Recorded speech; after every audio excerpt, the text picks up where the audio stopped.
Good morning and welcome to Mo Notes featuring me, Monica Mo Justice.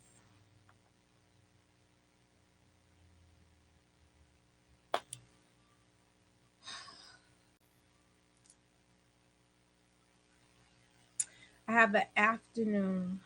I have an afternoon appointment, so I am home and I didn't find parking until 6 a.m. So, uh, and I was being nosy. I should have went. I should have recorded it. I was watching the police arrest somebody. My dumb nosy ass went and sat all in the like. I parked all in the shit to see it. I can't help it. I don't know what you folks are doing, getting yourselves in trouble. But they went through homeboy's vehicle like with a fine tooth comb, and then they came back with all these little boxes and shit, and started taking stuff out of the They made it into like a real crime scene. So I don't know, but it was mad cold, and they had homie outside in handcuffs. But I was in and out of REM in my car watching it, so I missed some of the details. But maybe I should have reported it. But you know what? I a Stark don't give a fuck about New York City. NYPD. I'm not even. They're not my friend. So anyway, oh, today's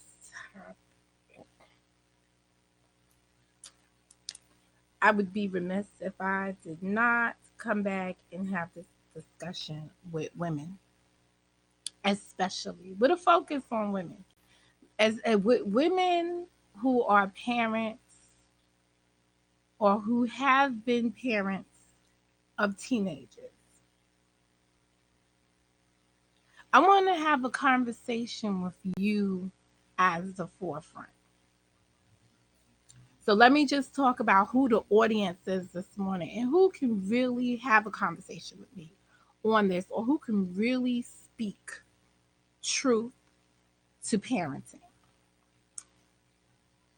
And then I want to have a focus with another group who are former teenagers in the year 2000 and something. I don't want to hear from people who were teenagers in 1980, 1990. I want to hear from people who are teenagers in the decade that just passed, in the 2010 decade. And there's a reason for that. Their lifestyle is different than the teenagers of when you were 1980, 1990, and 2000. There's a different teenager emerging in 2010, who emerged in 2010 because it's past. Um, and that's it. So that's the focal point. I listened to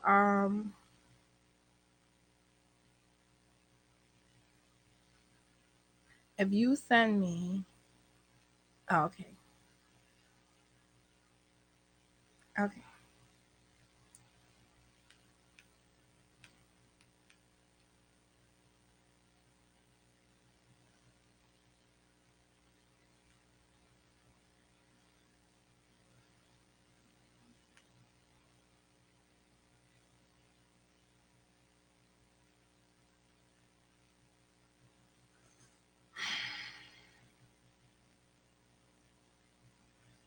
So I have physical therapy this afternoon.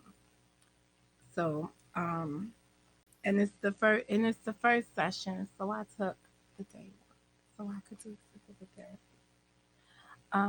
Because I can. No, because the appointment is in the afternoon, and I didn't feel like going through all the strenuous. I didn't feel like going. I've done this before in my life. I've been to work and then went to physical therapy and then went back to work. And it's like it defeated physical therapy. Physical therapy beats the shit out of you, and I didn't want to have the shit beat out of me. That's all. Um, that's it. Okay, so let me turn on a light. I had the privilege to watch.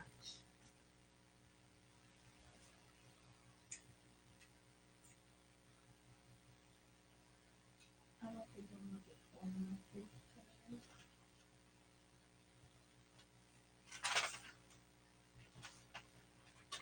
Yeah. Okay. All right. Yeah. Oh.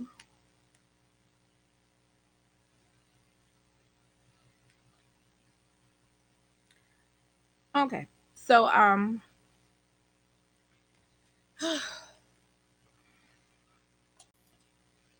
I was watching a video of a man who is a self-proclaimed activist. He self-proclaims everything. Um, and I kind of stayed out of the activist lane in in in some of the narratives that was created here because I've never been an activist. But I do recall doing the video where I did a comparison between what's an activist and the advocate.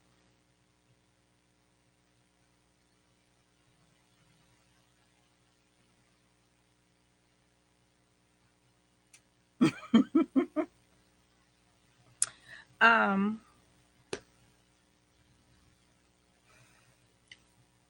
an activist is a person when you're describing yourself. So we're going to use the noun of it. An activist is a person who campaigns to bring about political or social change. So you will often see an activist show up at a Sequest protest, right? Because there is a there is something that activist is fighting for. And we saw it because I recently took you on an impromptu, what was that? Protest. And at the protest, there were activists. And there were activists who were guiding the conversation. They were controlling the the protesters, and it ended, I want to say, successfully, in the sense that nobody got arrested. Because I'm sure in the activist role, hey, in the activist role, the activist is hoping that at the activist goal, not hoping, the activist goal after the ultimate goal is to whatever they're protesting against, so whatever they are campaigning for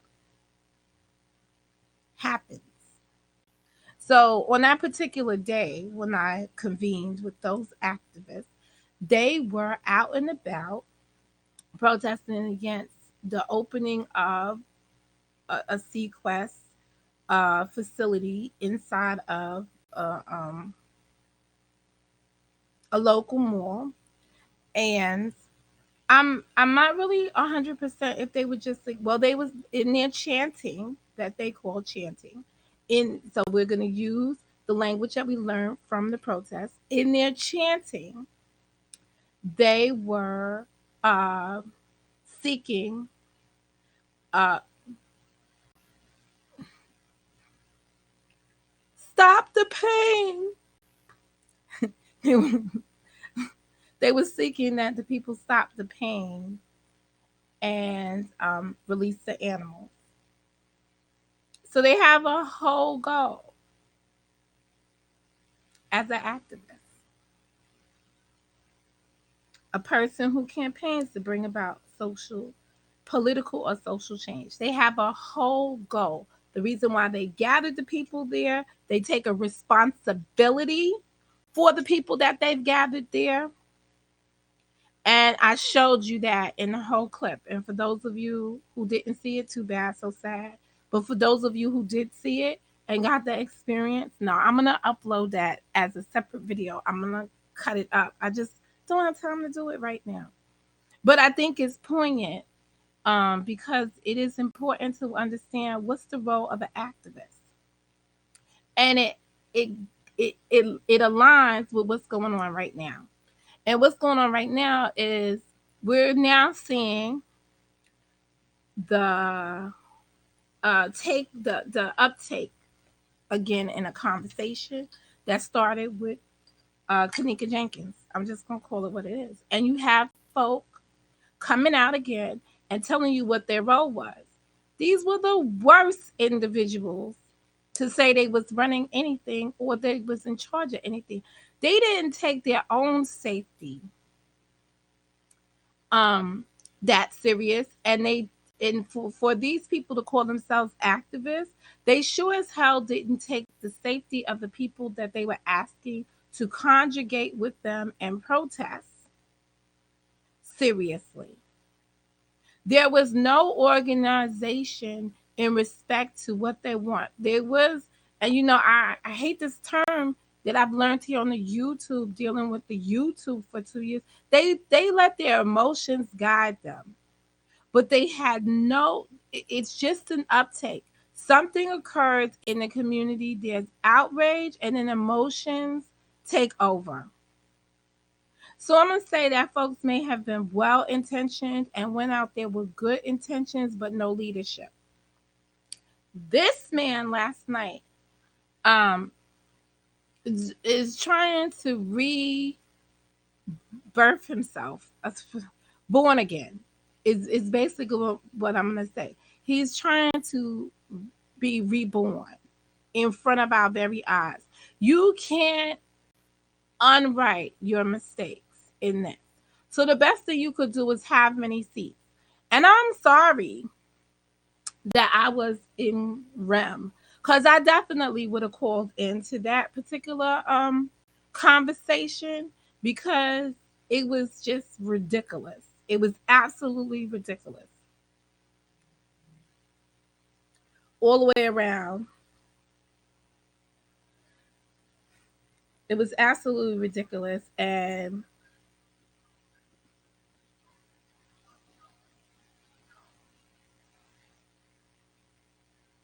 they wasn't doing that shit last night.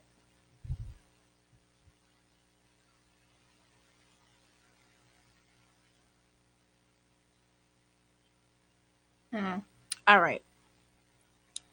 It was just utterly ridiculous.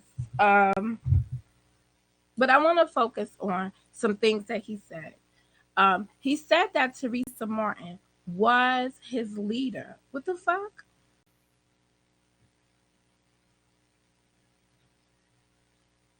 I had to process that. So here are my questions arising from that. Did Teresa Martin ask you to join this? Did she find you or did you find her? Question number one.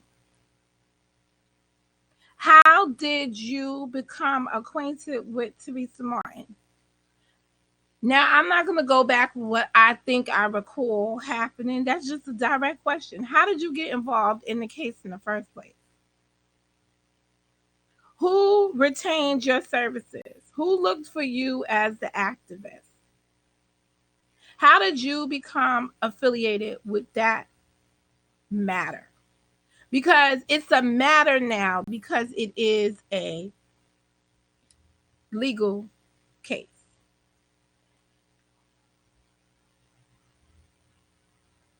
I want to speak again from a perspective of just a mother and put you in the seat of being a single mom dealing with the tragedy. wherein your child is injured and you have to speak to your child's peers to find out what happened and what your initial thoughts are as a parent. And I'm only speaking from the perspective of a parent. Having once been in a serious situation with my own child and controlling the narratives coming out of the kid's mouth at that time. One, to protect my own and to try to garner enough information for myself. I found myself keeping the kids quiet until I could speak to them and garner what happened from them. So my first directive to any kid that came in my presence at the time was take your ass home until further notice. I don't need you here. I let two kids stay behind and they were in silence. And the only reason why I let them stay behind is because I've changed their diapers. So I let them stay behind. And that was it. But I didn't want to hear shit from the kids until I got a chance to sit down and speak.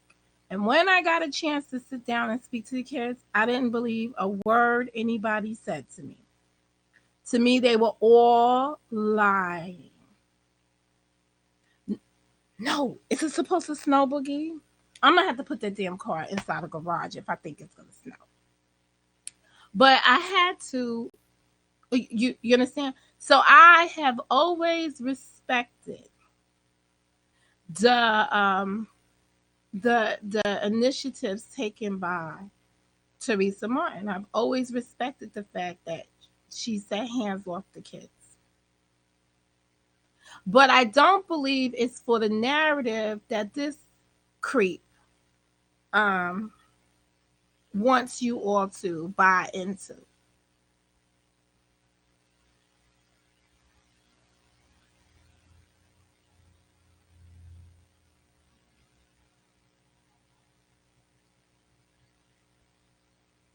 Really? Well, it's not snowing over here. Please, I gotta go to physical therapy today. Do not tell me it's snowing. And I'm all psyched for this physical therapy. I want them to get all up in there and do everything that they could do. Anyway,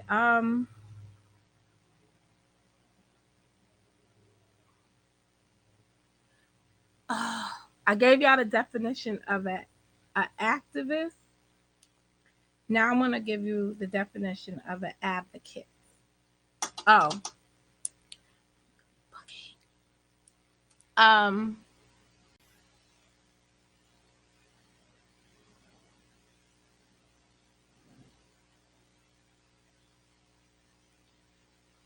uh, the woman.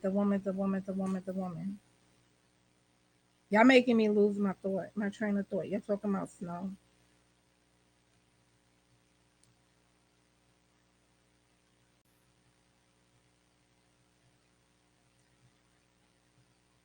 Okay. Um, and y'all know I got no, it's not just the advocate. It's something else I wanted to say about the statement he made about the mother telling him about Teresa Martin being the leader and telling him not to go after the kids, right? That's why I'm asking the question in the first instant, who hired him? How did he get there? Did he get there because Teresa Martin retained him or asked him to join? Did he get there on his own fruition? His own, he wanted to be there and he's an activist and he brought along the people. How did he get there in the first place? Who got him there? Because that is the underlining leadership mission right there. If he says she was his leader, I'm just thinking about how cult minded these individuals are. And when I say cult minded, I was ugh. When I was listening to him speak, I was like, can this shit hurry up? You know why? Because he was talking with all of his biblical bullshit, and all oh, and I pray to God and all this. Man, please stop. Please stop. If you pray to a God, you would stop some of the other behaviors you have. Because yes, they was calling you out correctly. They was asking you about your sexuality. They were asking you about everything about you, sir, because your ass is toxic. And if you really want to know, you don't point the finger at YouTubers and say YouTubers destroyed this shit and brought this shit down. It was you. We wasn't on the front line. We was watching this shit saying this is unacceptable. We was watching your behavior, sir. You were the toxic person in the community. You brought this shit down. It was your interference for whatever reason. And you go on and you admit, yes, it was, she asked us to leave because you were toxic. Everything about you was toxic. Even down to who you are today, you're still toxic. Nothing has improved. You've made no turnaround. You came up in here wanting to be involved again. Man, bye. And that's what they were trying to tell you yesterday. But people hold out hope that in the middle of crazy, you can get some answers. These are not the people with the answers. Those are the people with the problems. Your engagement messed up everything. Your participation was a distraction. Y'all made it about y'all and y'all foolery. Who you is, what y'all do. Y'all, and y'all know the letters that you stand for. Interfere with everything that's goodly. I'm not even gonna say godly. Everything that's goodly, you guys interfere with. Every step of the way. This is what y'all do. It's crazy. Why am I disturbed? Let's go to the definition of an advocate.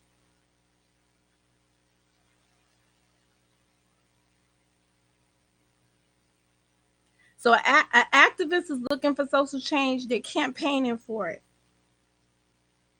An advocate is a person who publicly supports or recommends a particular cause or policy.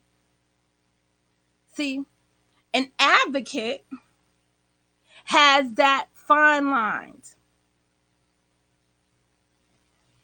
They're supporting something.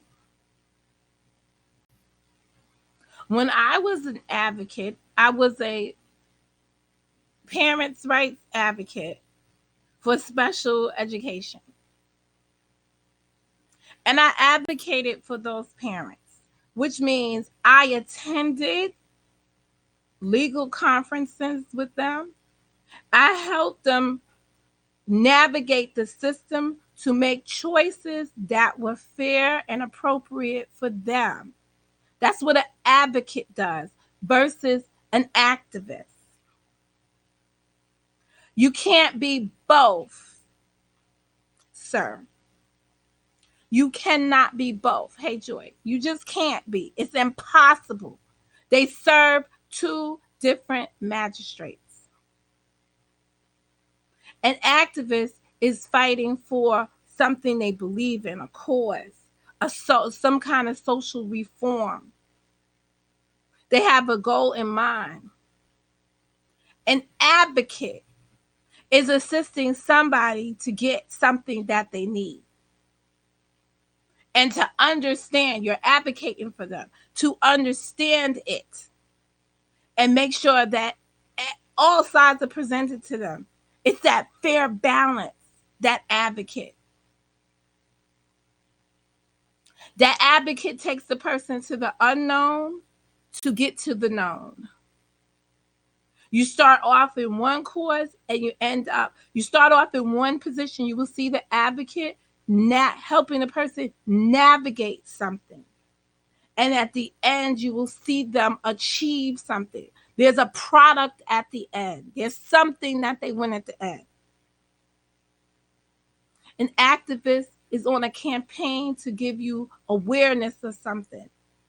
You, sir, were an activist. You was out there bringing awareness and increasing the numbers, according to you at the time, of people coming out to say that this was injustice. You were showing the injustice, but you had no idea what was unjust. And you tell us so tonight. How do you go and lead people with confusion? But then you admit you weren't a leader. Your leader told you not to do this. And you put that onus back on the mother again when she's got other shit going on in her life. She don't need you. No one needs you, period. That's the bottom line. And then it woke up the other creeps. All of y'all were creepy at the time. All of y'all were creepy. You made a mockery out of the young woman's death. You're an embarrassment to us as people of color. And you had no damn respect for women, period. You were the start of what became a whole toxic conversation. It is the worst assassination of women of color I have ever been exposed to. Came out of this Kanika case. I have never felt more resolved that man should not talk about women at all until I ran into the Kanika case. I used to see men as like they will stand firm for their women and protect and honor their women. Then I met you guys that probably obviously don't even have sex with women. So you wouldn't know how to honor a woman because you're on a whole different understanding of what a woman is. She is of no value to you. So I don't know. You needed to tell us why you was there in the first place. We needed to know what you were advocating for. What was you looking for justice for? Because if you're truly looking for justice, it's who did it. Then he goes on, he said, oh, the special is going to focus on if it's, what was it? If it's a person who did it or if it was an accident.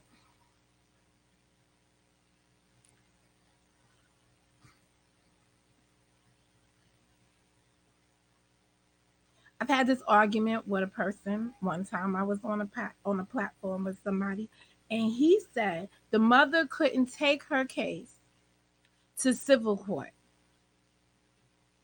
And I was sitting there, I was like, why she can't take her case to civil court? He was like, because there was no criminal trial. Hi. This conversation will always come back to bite you in the ass, sir. Because you know who you are that said the stupid shit. And I said, where you get this from? He said he used the O.J. Simpson trial as his foundation. This one I know you fools are fools. He said, oh, because of the O.J. Simpson trial. They first had a criminal trial and then it went to, I said, they already had a finding in her death. And the finding was it was accidental. So, by whose hands is basically the question that all of you are asking, which is what's the most important part of the civil case. So, I'm going to go through this one more time and hoping that it reaches the masses out here. You know, the folks that come in my room that then go into other rooms, because I don't have a big following, but the ones that come here, you are critical talkers. So you'll be able to think about what I said because you're critical thinkers also. Hello, Mr. Brown. You're critical thinkers also. And you'll be able to convey this in your own terms. But here we go. When you have a civil case um, of this nature, and this is what I told the man at the time, and it's ruled an accident, there are things that they look for when you're doing wrongful death cases. And this is a wrongful death case, right? That there was an accident. Is what percentage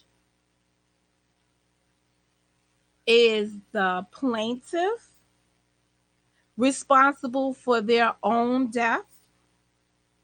And what percentage is the other party responsible for that person's death?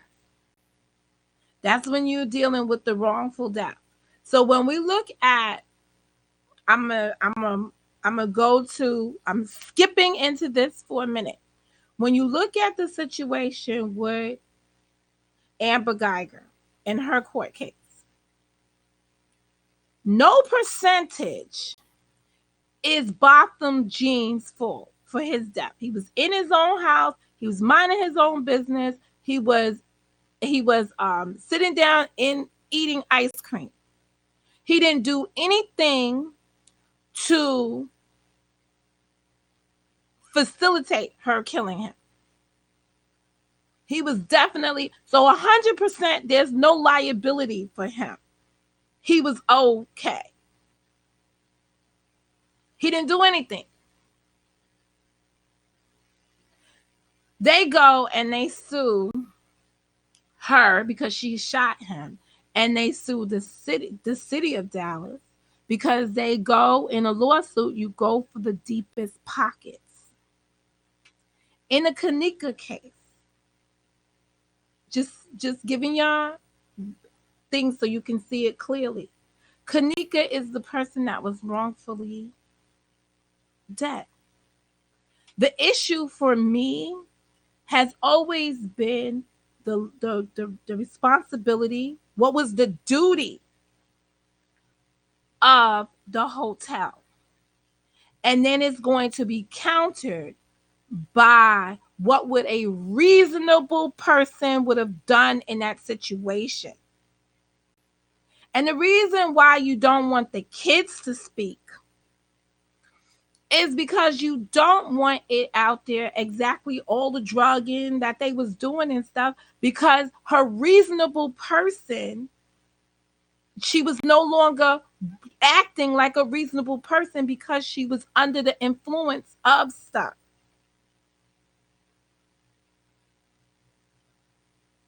Get it? So she didn't act as a reasonable person.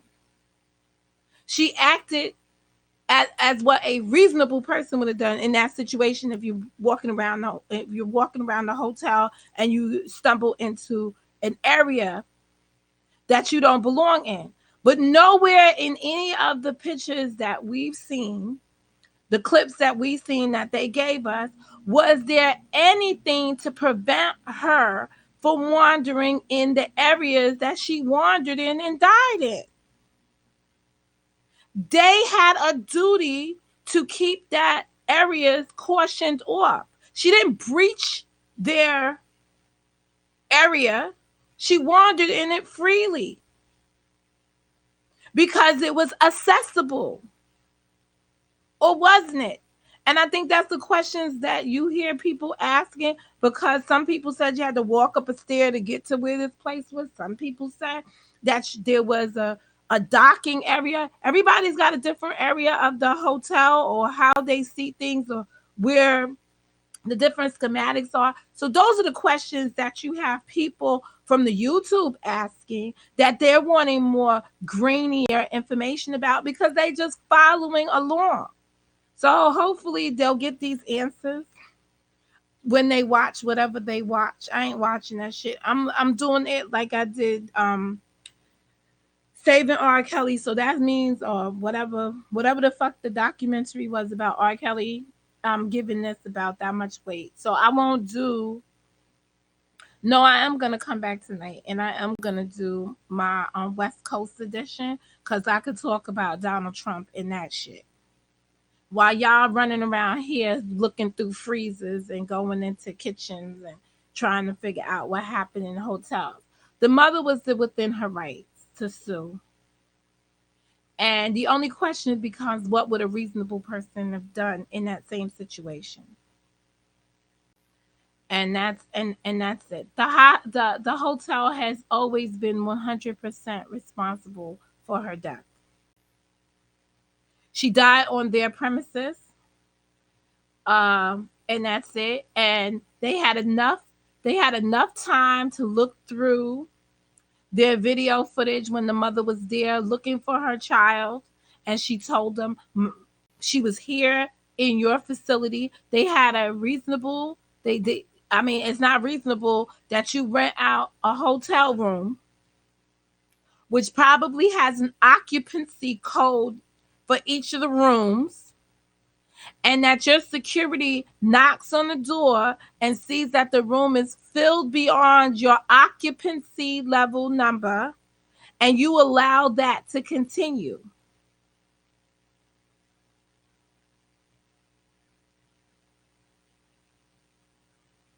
I don't really, honestly, Joy, I don't really think there's much more that's going to be said other than the people, the people in the social media are on to the right. Social media was on this case right from the start. But the inability to speak to the people that occupied the room um, presented a problem. But honestly, the people that occupied the room can only tell you what occurred in the room. She disappeared in the hallway. Now, I thought it was very interesting that, there's a clip that Straight Drop dropped another set of videos, right? So there's a clip where he writes on the clip. He's got Kanika standing there and she's like looking. So what the fuck is she looking at? And I've always been with the theory that somebody else was there and they just popped the person out of the video personally. And that's what I will always think about all of those videos, that I don't know what y'all fancy language for it is, that the videos have been altered. That's what that's my best rationale, because there are places where I feel like she wasn't walking alone. She was never alone. But we don't get to see that person. And that's it. But that's my take. But based on, that's my feeling uncertain about the information that's been presented for me to review or for us to look at, or however we got it. But the only thing that matters to me is if this was sitting in a courtroom, and I say if it was sitting in a courtroom because I remind people that when I went to look up the case, it damn near almost wiped out my company server. That's why I will never look at shit again ever at my job. And I said that back then. I was like, yo, this shit was crazy. And they had 2 cases in the system when I went to pull the case out of the website, out of a website. Because then I just began to feel like they created a specific website for us to go to get this shit, opposed to what would be an official website to get this stuff. So I ain't got time for theories and suspicions and all that other shit. So I just stopped. And the only reason, the last straw for me in this case was when the internet, and I will agree with this silly activist, Um, no, you already had a snack. Bye. Bye. You already had a snack. Go to your master. Um, when he said that if you ever had said she wasn't in the coffin, then you added to the problem on this internet. And I think Straight Drop answered that 100% correctly. We got rid of the people that was doing that type of stuff. But I'm going to say this one more time because I've always felt this way. I felt like the people that were here amongst us on the internet were retained or paid by the hotel to be amongst us and spread those kind of lies. And for the rest of you that were just around us, right, with your bullshit, it's just because you are anti-women and this was your opportunity to say something, hey Nikki, to say something negative about women and get away with it. And you ran with that because you are anti-woman, so you came up here and you did that. And the last group of people, you're just ignorant as fuck. And it was something to do.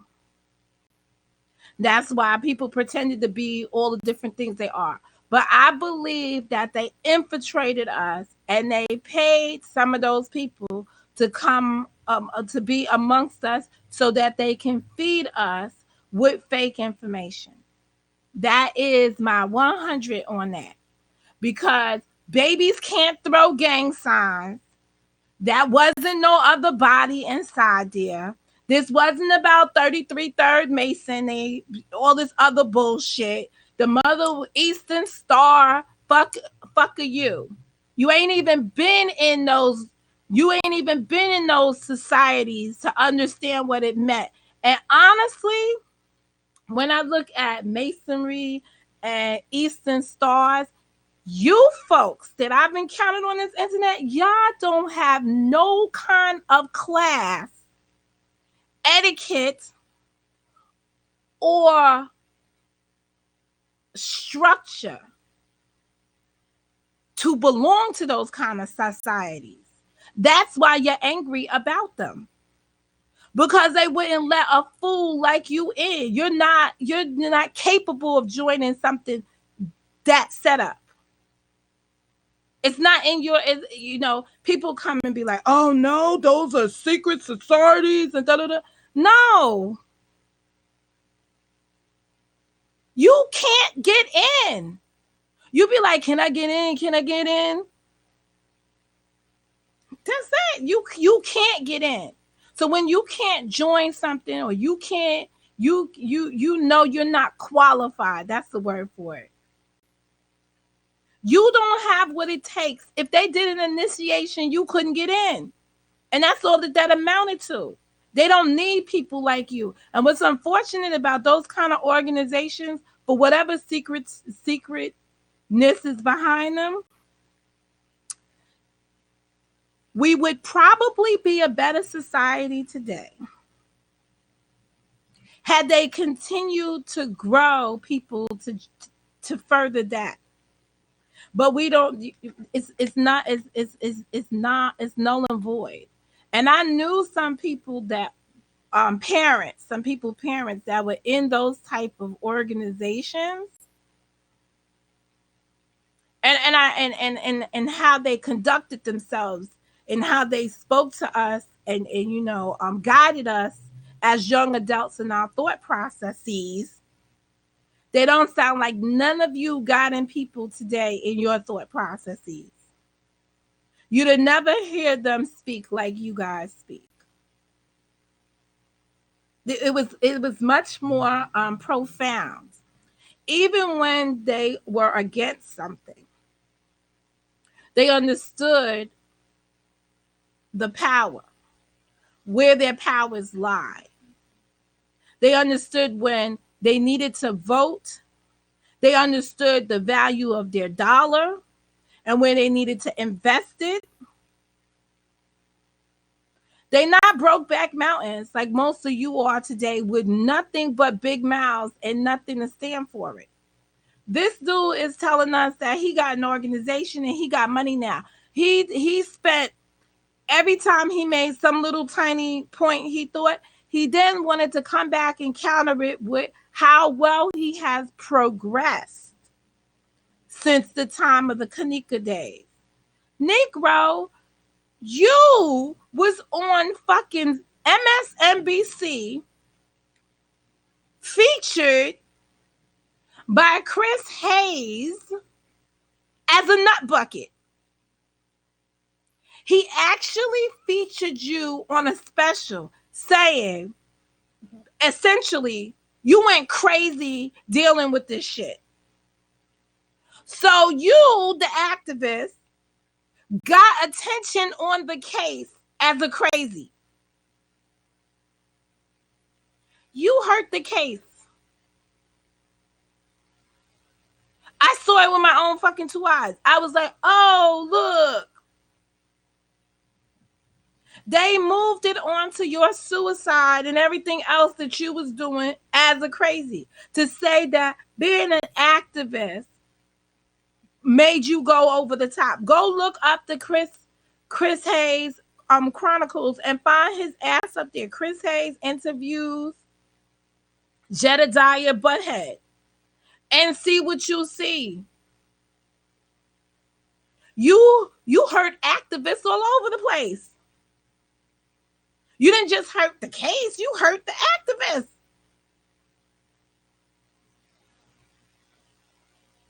I'm not going to talk about Lemonhead over there. When Lemonhead.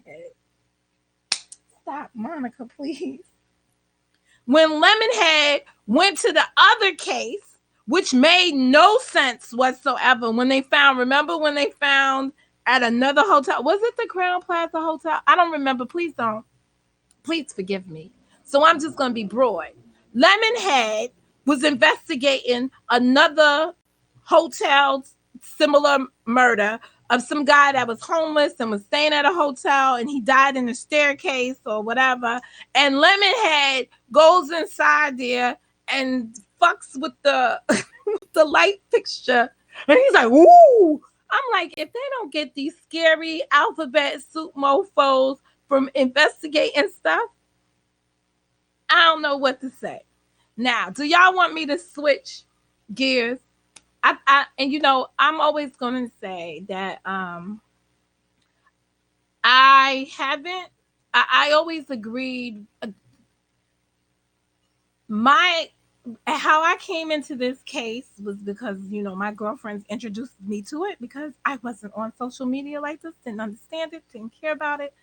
And I got infatuated with it. I'm going to go back on my Facebook. I haven't been on Facebook in months, but I will go back on my Facebook to make sure that the kids that are going to watch it report back to me what they see, because I got some kids on my Facebook that were, I have one girl that just like, she ready to go all in. And when this thing came about, she did reach out to me and she was like, Miss Monica, this is the time for you to rally us up, right? And I was like, this not the one. You understand? After, and I'm gonna tell you, I was all with the kids in my community because I was going to go back into Queens and we was gonna do some shit because we have the capability. You know, I still have a group. We have a capability of putting our words into action. We still got a Sean Bell group that's out there from the Sean Bell murder, people that protest and stuff. But when you guys on the YouTube did the power panel, and I put that shit on my Facebook, and that shit fell apart, I was like, no more power. None of y'all ever will cross from the YouTube life into my real life because that shit was just tumultuous. What y'all did. The power panel was a disgrace. And for people that were not following this, that would have followed it, that was an embarrassment. And I couldn't even say what the fuck I was doing hanging out with this stuff over here because the power panel fell apart. So what I should have did was watch the power panel first, then upload it onto my Facebook. But instead, I had put the links out for everybody to see the power panel in real time. I advertised for it, and the power panel was a hot ass mess. And that's when I drew it back on people and was like, it don't make no sense because these people are not serious. This is about something else, and it was about taking down. Honestly, it was about taking down your channels, and I still feel that the channel, the holier, the unchosen one, was solicited by somebody else. Somebody with deeper pockets was spearheading him because he was too anti the mother. And that was it. Yeah, when you introducing stuff to real people and they see shit like that, they be like, "What the fuck?" Boogie, it is not snowing up here. Okay, now I just want to switch the gears just a second, and I think that's all I'm gonna say on the subject. You guys enjoy watching whatever the fuck y'all watch tonight. Um, on this situation, y'all do y'all. I want to talk now about Agent Orange. You got time for Agent Orange? Because I'm just perplexed right now.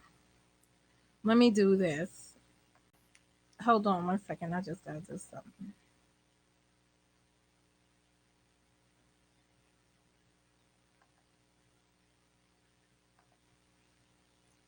Because at some point I have to cut this. So, oh, I got to go back. I'll end. Well, let me do this. This dude, he said he made a statement, something to the fact that he's anointed, and that his anointing. Oh, wait a minute. I responded somewhere. Hold on, because I wrote a comment. Because I just couldn't take it when I read the shit. I just couldn't take it. The man said he was anointed.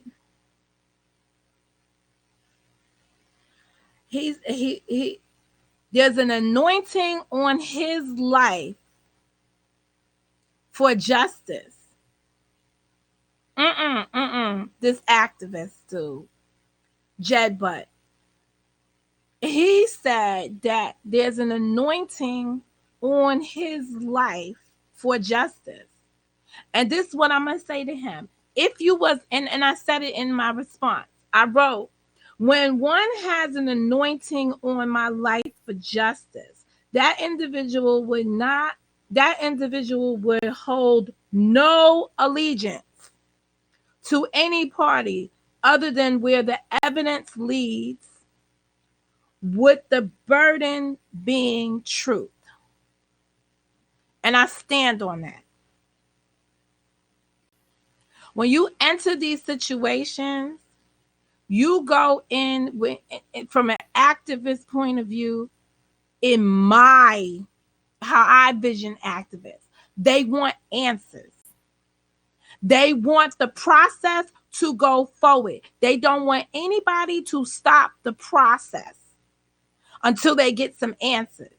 And generally, when the people come out and they're protesting in that fashion, it's because somebody is preventing the process from taking its natural course, and people are demanding that the process move forward. Normally, your rights are being violated, that something is not happening. So, in the case of Amber Geiger, activists came out at first because there looked like there was going to be no arrest of that police officer. And the activists are out there making sure that the process goes forward, that there's no hanky panky, that you follow what would be the normal course of action. So, as an activist, if he was searching for justice at that point, they were demanding that the police investigate. Investigate means every fucking body. There's no, my leader tells me not to focus on anybody. An investigation is just that. It's a full-fledged investigation. And that's what activists were out there for. So I'm sure, I'm 100, that many people that were out there on that protest line were in the capacity of an activist, was demanding a full-fledged investigation, which includes the kids. Point blank. Which includes the kids. If you were out there as an activist and you were saying, don't fuck with the kids, don't interview the kids, or any of that stuff, then you ain't no activist. You are probably advocating at that point somebody else's agenda. Understand the difference. Get it together, folks. Get it together. You were serving a higher magistrate. And like my t-shirt says, the creator lied to us. If you thought you was anointed, whichever creator you're talking about that anointed you, he ain't do that. You done that. You self-appointed, anointed fools are out here believing that you are leading the rest of us. That's where my anger was 2 years ago when I was in this shit. That's why I had to step away, because I couldn't believe that people were, show me to your leader. Y'all seen the scene in Toy Story, the first Toy Story, when all the little things are inside the thing and the arm comes down and they're like, whoa, take me. That's what you fools were like. Maybe I'll find that clip, because that's exactly what you people were acting like. That was a tough interview yesterday. The guy did some hell of a deflecting on Straight Drop in respect to trying to throw other situations in there, trying to assassinate another person's character. Although I don't know all the nuances between the different murders, I know what I heard, but that wasn't the topic at Bay right now, because I was livid when I saw that, because I was like, oh man. But that was again to try to get somebody off of their I'm gonna say off their squares, what you guys say, but to put the emotion in it. And he's very good at that, because all he's driving for, he being Jed, all he's looking for is attention. Self-anointed people believe they are the chosen ones. All he needs is attention. And when you have a platform and it's popping on this, and he just wants to be there. Now, the other dude, I'm not even going to talk about him. Rico Suave that popped up.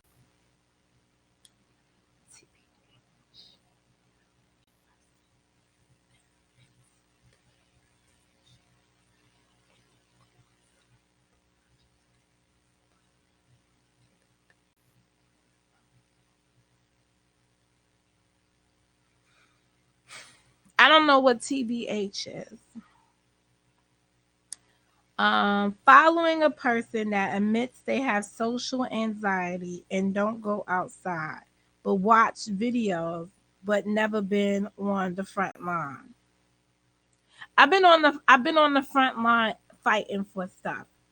I'm not going to downplay the fact that he was there.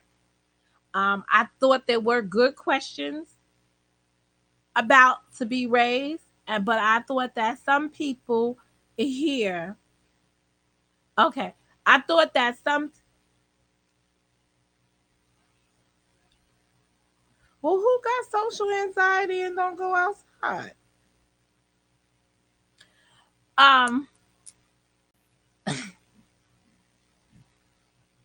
there was so much in that discussion that just some of social justice internet warriors. Well, listen, honestly, guys, in these kind of situations, we need as much support as you can get, right? So if you have a base that is just in the internet, as long as they're carrying your message, your messaging, what you're out there in the front lines doing, that's a good thing. You understand what I'm saying? Like the the the the goal is to get the message out there. The goal is to have support. Hey sister, hey, what's up, Zero? The goal is to have the support. If you lack the support from the different bases, right? Covering your social base, covering your out front base. If you don't have that support, you don't really have a movement. The conversation has to be fluid.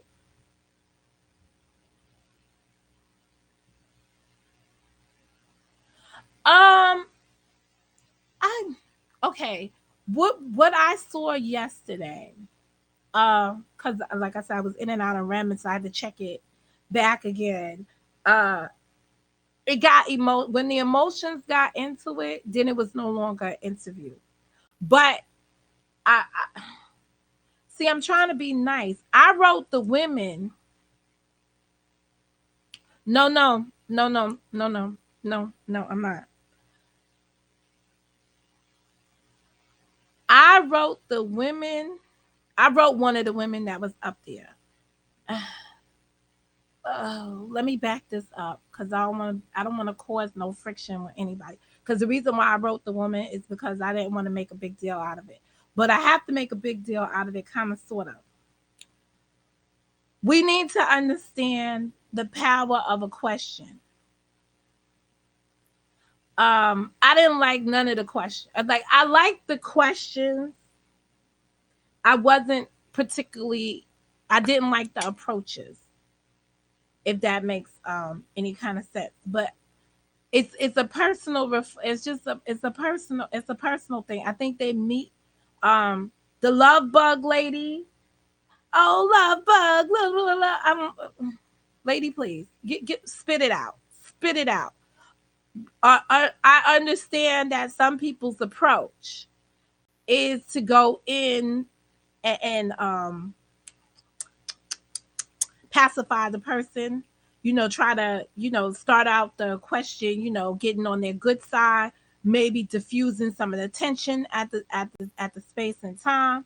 Oh, love bug, you want to get your question? You've been doing this for 2 years. This is the time to get your question. Like, man, go whisper that in somebody's ear. That's not it. This why our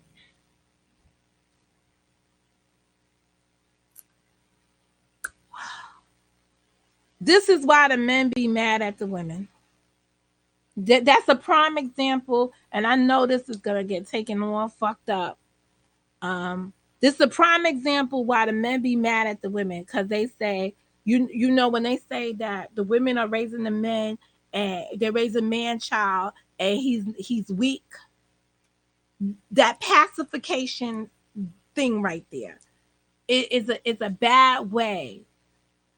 It's just a bad way. You don't ever want to make your man look weak in front of the other side, like, ever. And that doing that, sweetie, when it's war, is hard. Hey, bad and bougie, it's just hard. You know what? I need you, Kels. Joy is turning on me in the chat. I need you to like. There's no way. Even like, I could be in the midst of my man could be in the midst of being wrong as fuck in public. All you will see is a strong ass lion standing behind her man. Like, I'm ready to take your fucking head off with him, right? Now, behind the scenes, I'd be like, yo, you need to cool out. You like, oh, you like, there's a way to do it. That's just not the way. But that's my style. So with that, I didn't appreciate it. So it devalued the discussion for me. So it's no bias there, because I'm missing a lot of context. I did not watch, and I want to be 100. I did not watch Straight Drop during the Kanika days. He was the one channel I did not watch because he had that fucking crack screen shit going on, and they was looking for shadows and reflections, like he said, and I can't see that shit, so I ain't waste my time doing that shit. It was a physical, like it just would have bothered me. There was some people during that time, especially where I was in my medical situation, I could not deal with that shit, so I didn't watch it. Just like I was there in Kate for whatever the fuck number she had as her name, the Kate check, right? Until she had the fire. But I really blew up on her when she went in on fucking Doctor whatever the Muhammad, whatever the fucking dude was, that she went after the black dude that came up here with his own agenda. Remember him, who wanted to sell his answers to shit? Dr. Ali. Then I find out, I went in because I didn't appreciate the way she was attacking Dr. Ali when he first came out. I was like, yo, this bitch is prejudiced. And then she's got fucking Doodlebird over here that I think is a police officer, G, who I never went down to Alphabet City to see even if he even exists down there. But anywho, G, who she was rocking with G, I was just like, that whole thing, that whole G connection, and then the other lady that fucking is a crackhead up in here. You understand? Like it was like G was, to me, he wasn't a police officer. I felt he was the parole board. Like he was the probation officer or something, and he was out working with the crackheads. He was hanging with the crackheads because you had one crackhead to the next crackhead situation with him. He was, when you saw G, you saw crackheads. Just roll out the crack.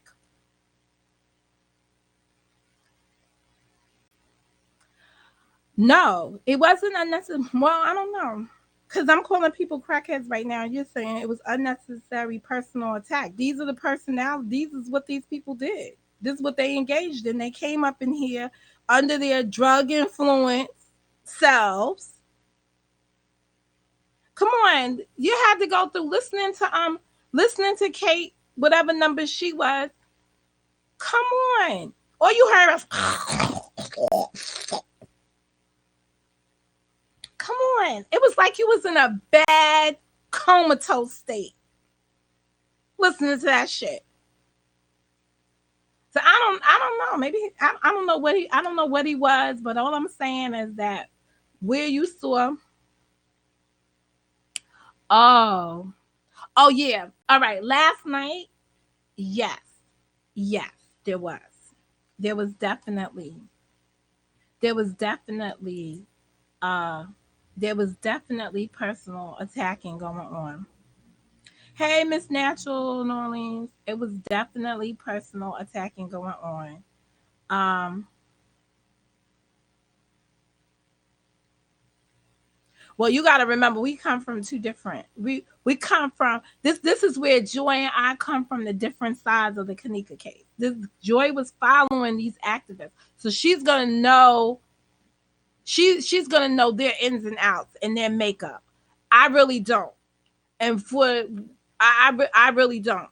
I caught wind of him uh slightly, and then I watched the comic stuff that went against him.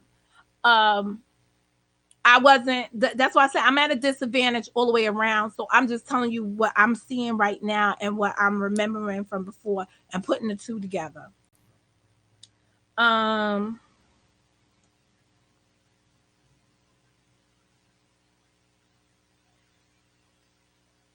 yeah, that's the best way I could describe it. Uh, I, I don't. Well, what happened first, Joy? Did anyone bring up his sexual preference before he asked about people being involved in other people's deaths? Because I'm gonna tell you, one of the statements that I've heard in the past couple of days is, why?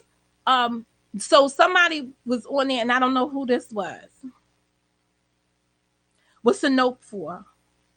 Hey, what I heard, one of the things that was said, I gotta stop reading the chat for a second because we're behind each other. Hold.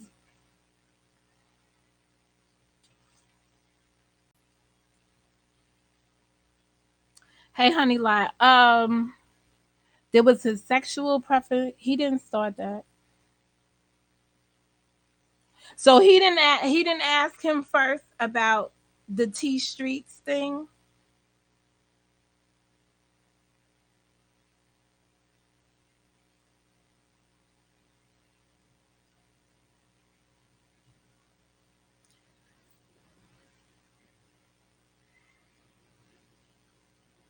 Before the questions about sexuality came out. One of the guys that called in also was speaking about the energy of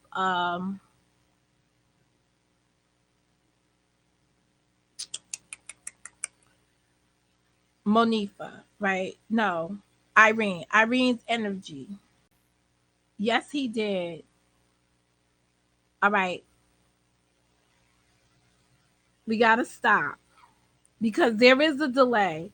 So when we say yes, he did, we're saying I believe you're answering my question. What came first? His family was brought up first. Okay. Okay. Okay. I believe that is correct. The family was brought up. The question that was posed was, did you have like something to the effect like, okay, let's put it all in context. That's all going together as to the negativity of the case.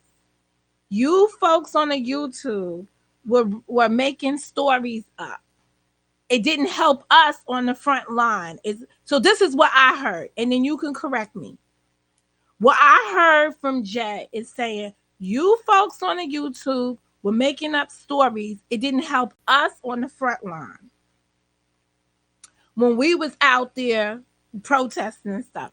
Then the thing was like you was hurting on that front line because your own family was exposing you for being a fraud. Y'all were doing things that were counter the investigation, that was hurting the investigation on the front lines. And then the counter to that was you sitting up here got somebody murdered. I ain't never do that. Now, tell me if the conversation didn't flow like that last night. That's how I heard the conversation.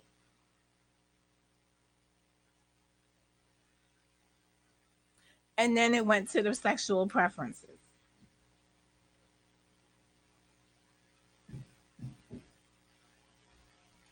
But again, it's each member of the process blaming the other member for other people's actions.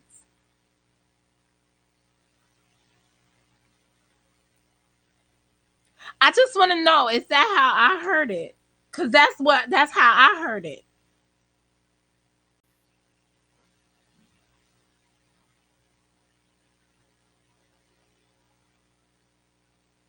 We're out on the front lines.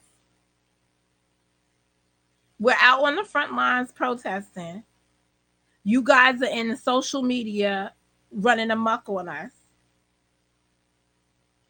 The response to that is no, you guys were on the front line doing all kind of shady shit, involved in all kind of shady shit.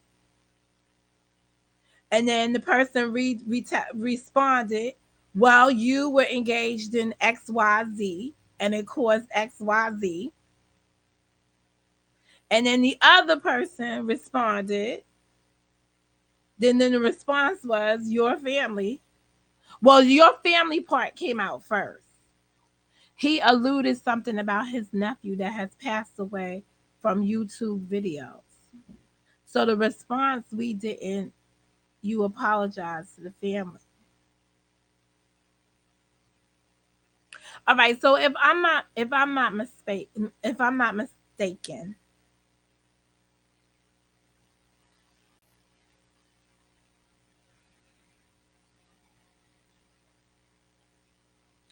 What he did get, if one was to be advising a straight drop, what he did, and I'm sure this is a logic moment, he did get straight drop in his feelings. Okay. And that has to be worked out. Period. And he threw some shit up there. Straight drop gotta get hard, toughest nails on that situation. As you see Logic get when it comes down to the Uber Eats killer. And you just gotta get toughest skin. If you ain't do it, and he what he alluded to, no, what he downright accords him of being is apologetic. And I didn't appreciate that because um coming from the hood, it's not our goal to disrespect anybody else. Like hood knows hood. We don't go around disrespecting each other just for the hell of it, just for the smell of it. So what I garner for the months that I've been watching Straight Drop now, it's been a whole year that I've been watching him because I engaged since last December. So it's been a year. What I've seen from out of him is a respect for the hood. And we don't go around disrespecting other people's families just for the fuck of it. So I saw it when I see him apologizing, it's when man has overstepped his boundaries. Doesn't mean you're apologizing for what you said. It may mean that you're apologizing for the fact that you said it. You understand? So I hope you guys can relate to that. Just because you know something doesn't mean you have to say it. But once you said it, the apology may not be for what you said.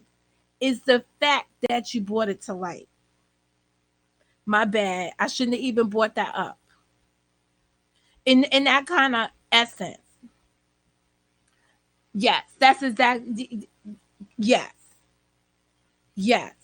All right, on one thing had nothing to do with the questions that would be okay, but that goes back to the women posing the questions over there. Y'all want to make soliloquies when you're doing questions, monologues, and all that other stuff, and get straight to the motherfucking question. You interrogate everyone straight to the fucking question. Boom, did you what, bam, that's it, boom, it, end the story. That's fine. He apologized.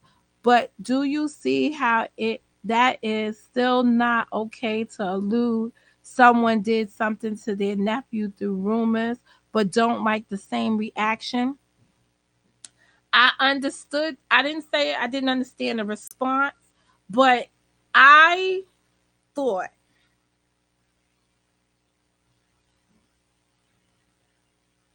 let's just say this. I didn't really follow Jed, and I forgot, to be quite honest, that he even had a nephew that committed suicide. But the Jed situation over there, as far as I saw it from an outsider, notwithstanding that, specifically what the protesters were doing in terms of the money situation and the shit they had going on out there on the forefront, sending in the other dude that come out and talk about he got an exclusive, Lemonhead. When Lemonhead went up in there talking about he had an exclusive and shit, that didn't help. That didn't help.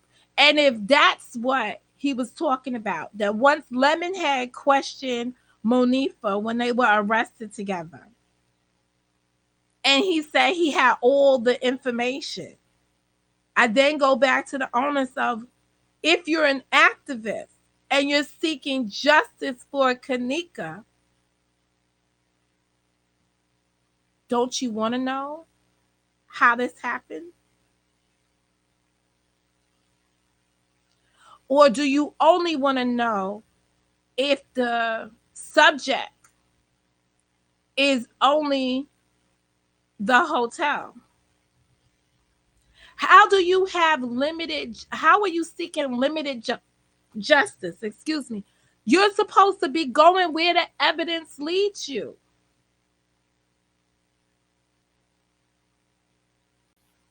And I'm annoyed when I'm sitting here looking at a thing. I'm annoyed when I see the chat and people talking about, oh, Monifa did this for $200. I'm like, what the fuck is that?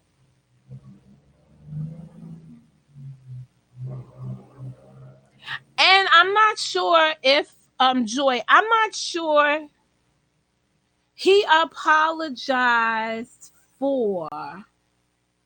What I heard Straight Drop apologize for was that the guy he thought Lemonhead had got stuck in a hotel. Like he said, what Straight Drop said was, yo, I remember he said, yo, I know why you got a beef with Dreadhead dude, the Dread dude, right?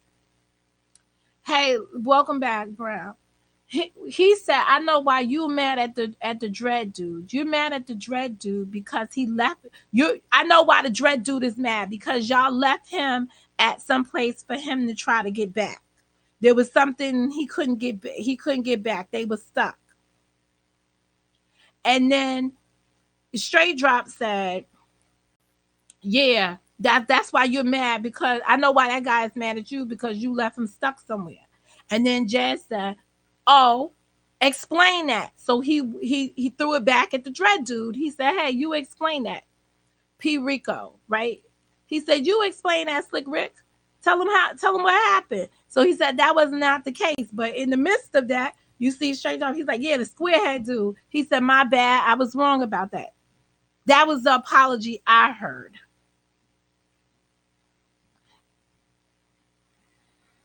Okay, now the apology to the family, but this is what that's what I was talking about. The apology to T Street's family, right? He gave his reason as to why he apologized.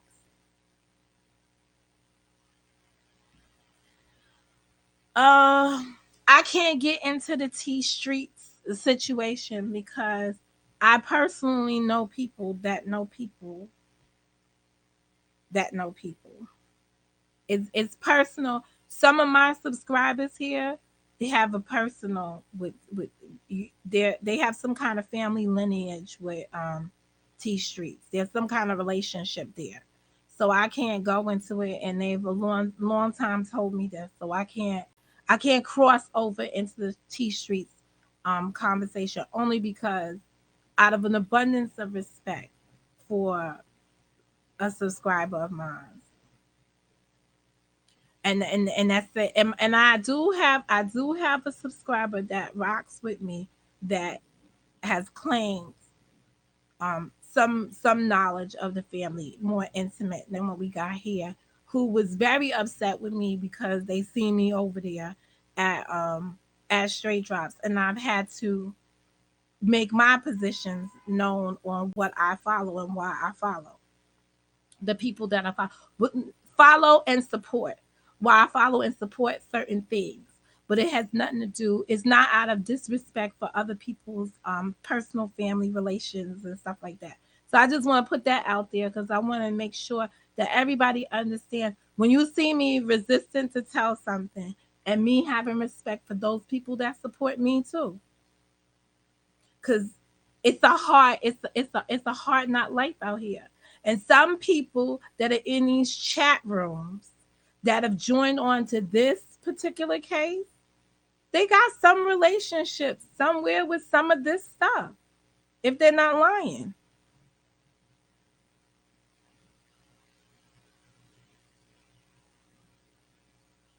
Okay. Yeah, we it's a hard and I just I just remember that because I could see that person reaching out to me very upset. So now I'm gonna look at my text messages and see what these are about.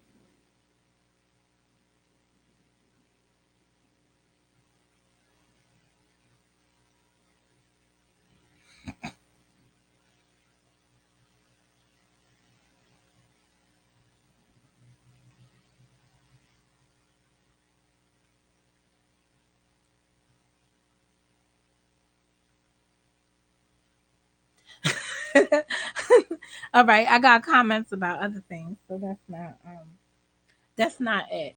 You know, I'm not gonna spend. I just wanted to really reiterate to people that the Creator lied to us. If these people are calling themselves anointed, anointed, anointed soldiers of justice. I'm saying get your anointment right. If you're anointed in the quest and your goal is finding justice, then you need to follow the evidence where it leads and focus on the truth, no matter who the truth ends up on. Period. That's how you seek justice. It should not you should not draw a line in the sand on any person that was in that hotel. This is why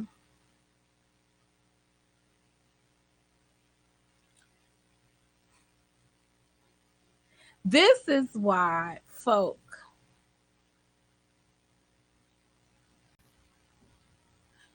Okay, I hear what you're saying. This is why folk do the things that they do. Period and period and the story. This is why they do the things that they do.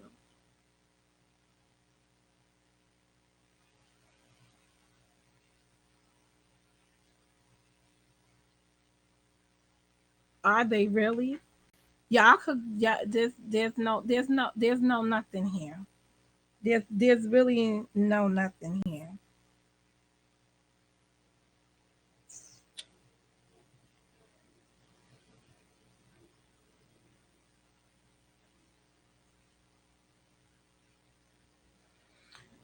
Um my personal, I think the activists hurt the whole case. The whole group of them as far as I'm concerned. Hey Diane, the whole group of them. Jed, P Rico, the women that were behind Jed's foundation, uh and Lemonhead, which was all topped off with the first dude that said he saw her walk into the he saw her walk into the freezer. Whoever that dude was. The one that was the activist that daughter died years, and he became an activist after his daughter died. Each and every one of those characters harmed the matter as far as from my perspective. They did not add value to this at all. And after seeing activists, like I always had that feeling. And then here I was this weekend in a situation where I was meeting an activist off the curb. Not something I followed and wanted to go. I happened on the scene and there was a protest. The activist addressed me. We seen it. And I walked y'all through all the cautionary steps they took to protect the people that were protesting with them. And I said to you, is this what happens in a black movement where the focus is this what we're doing when we protest? Are our activists vested like these people were in their activism over the weekend? That's all I ask. And basically, the behavior I saw from that woman who approached me about Sequest and what I recall from what Jedediah did during the Kanika case and what he said yesterday, what he said last night, is still reckless. And anybody following behind them is it's just not a good look. They don't help us, period. And that's how I see him. So if if that's contrary to how other people see him, this is just my opinion. That's how I feel. And if he says that he's grown and he's been anointed, bullshit. I call bullshit on that. You have to be more responsible. And I felt like he was speaking last night about himself and his development. I gotta. I'm making more money now, and can't nobody talk about me. He took a hit for all the negative things that people went after him at that time, and he's probably improved those. So he wants to point them out. So by making a big deal about it, who is that talking? That's extremely sensitive. It's not the time, it's not the appropriate time and place to have brought that shit up. If he was ever focused on justice. And I would have I it would have been nice to hear more questions posed, but when people come up and they are self-serving and they only want to deal in their self-image, and they were never there for justice for the young lady. Period. They don't even know what that looks like. They don't have a stated cause. Period. Again, at the state he was at when this began, they should have been advocating in their activism.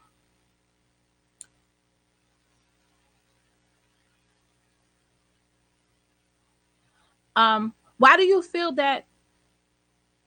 I don't see why people invested in just a man for justice. No one, as far as I could see, Joy, and I could be wrong, nobody was invested in him for justice. He was a fucking joke. That's why he was featured on Chris Hayes' show. You understand? He became a mockery. Remember, he's supposed to be the person that went and interrupted Agent Orange's campaign. He lucky he didn't get shot then and killed then when he did that shit, when he did that stunt, when he was stunning.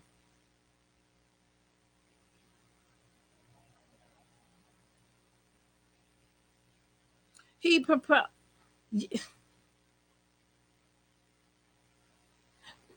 I don't think anybody. I don't. I think. I think what came out of it is that these people. I'm gonna use YouTube wording. They want clout. They want recognition again. And then he said in the clip I saw, he said they said I was too controversy. Motherfucker, you're a nut. If if if they even spoke to you, and that's a big if MTV even spoke to your crazy ass, right? It was probably to tell you after you probably contacted them, they ain't fucking with you because you a nut bucket. Period. You proven it. MSNBC aired you as a nut.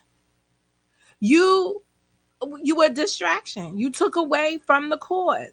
And I'm telling you right now that if this is your cause to be an activist, you need to go to activist school and take some lessons because you've got people following you that you can't protect.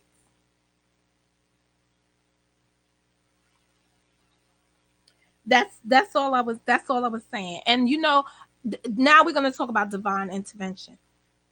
I was wondering, why did I happen along a protest in the middle of nowhere on one Sunday, one Saturday afternoon? Oh, I guess it was to give me preparation for this discussion right now. That's anointing, motherfucker. That's how you know when you anointed. I'm just I'm just going to try to explain some anointing around here. It's when you get information to help you come to your decisions. I'm anointed for yo. I heard that like that shit just like crept through It just seeped through my bones. And I was just like, no, this is self-serving. It has always been self-serving. And that's all that meant. That's all that mattered. And I'm sorry if this conversation seemed like it was hostile, like this was a hostile environment in here. It really wasn't. It was everybody reflecting on what they saw and didn't see, or what we heard and what we feel. And every as far as I'm concerned, everybody has a different time frame that they came into this case with, and a standpoint. I think the whole live always goes weird when the phones are open. Five people jump on and all talk at once. Nobody can understand. It's so unprofessional and ghetto, defeats the whole purpose. Um, Generally, uh, that's a risk you take whenever you go into the panel style. Controlling it is a risk you take. When you get a hot interview like a Jed, you do want the Jed to do the most speaking,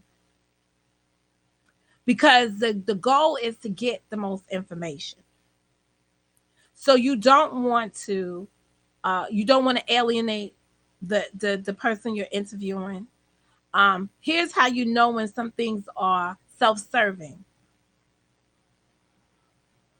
If that man was offended, he could have left and he didn't. The fact that it sounded like 500, 600 people was up in there, it was his motivation to stay. Now, the fact that you had the whole camp come up, that was crazy. I did feel threatened. I did feel threatened in your chat. It was a hostile environment. I will be contacting human resources in your gated community.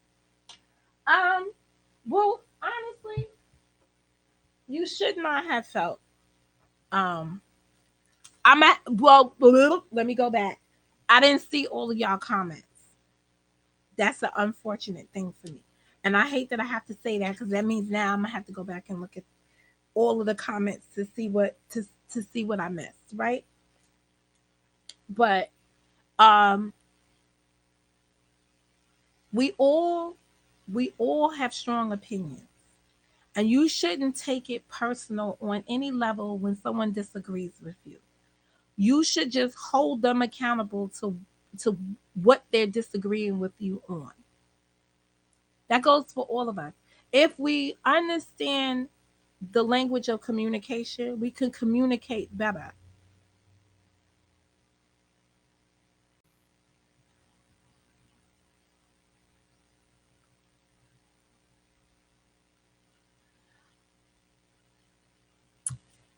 Um, okay.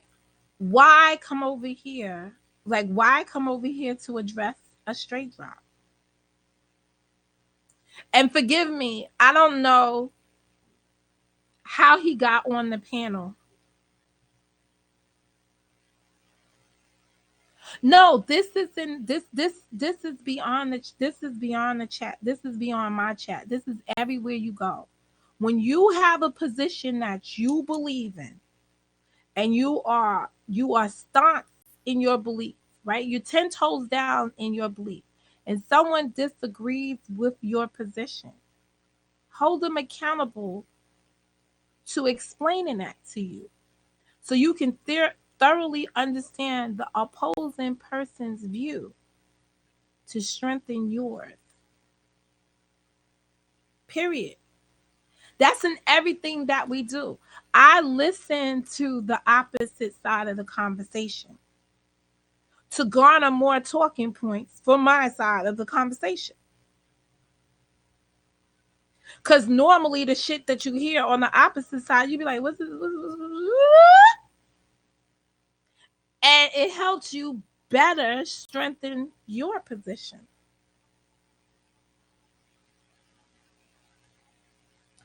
Um, so I don't know why he would. I don't know why he would. I don't know why he would go. I don't know why he went in the room. To be, I don't know why he went on the platform. Um, all I got was I was driving and I got a text message and somebody said, "Are you listening to Straight Drops Live? You listen to Jedediah or Straight Drops Live?" And are you listening to Jedediah? And I said, "Is he live or is he featured?" Like I wanted to know, like, is he physically there or is he just being his shit just being featured? What he said from earlier, and they was like, "No, he's live," and I was like, "No, I wasn't." So I had to go in to see that, and I then elected to only go in to see. I elected then to watch it in replay. Yes, Joy, but Monica, right? When I'm looking for parking, sometimes I go through the YouTube space. Sometimes I go through music inside the car. Um, and that's about it. I don't always some of these conversations on a YouTube are not conducive to being in your car driving in. Some of these things are very heavy. They're very heavy topics. And to be quite honest, y'all really want to know what I was listening to yesterday? I was listening to the potential of going to war, the country being at war. So I think at the time while everybody was into this interview, right? I was watching news flashes that motherfuckers struck embassies or whatever the hell they hit. So I was listening to that. So honestly, um I wasn't following the Kanika case at that moment. I listened to that stuff in the middle of the night, like 2, 3 o'clock in the morning. I went back through it. So I didn't see it in real time because I was more concerned about real present shit going on. So that was it. So I wasn't there. I wasn't there in real time, and I only, and I'm extremely apologetic. Uh,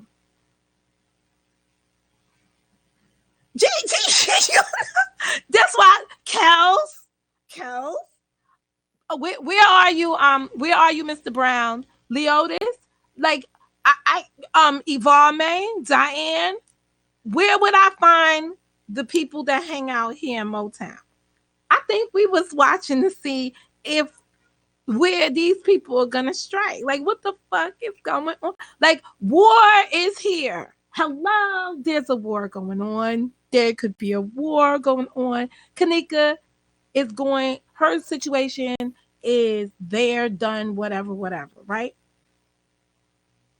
Um, but some other shit was going on in the real world, so I wasn't there for that.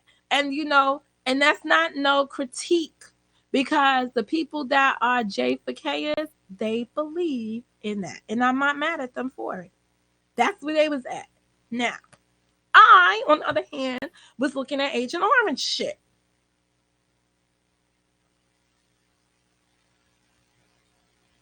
Yeah, so and that's what happened. Like when the person sent me the text message, I heard, and I was like, all right, I hope this stays up. That's all I was saying. I hope this stays up so I could come back and catch it.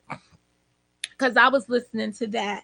And then I was really pissed because other channels that I watch, they put up conversations about the war, right? The stuff going on with thing, and then they took their shits down. So I was like, I wonder why they took their stuff down on thing. Hell yeah.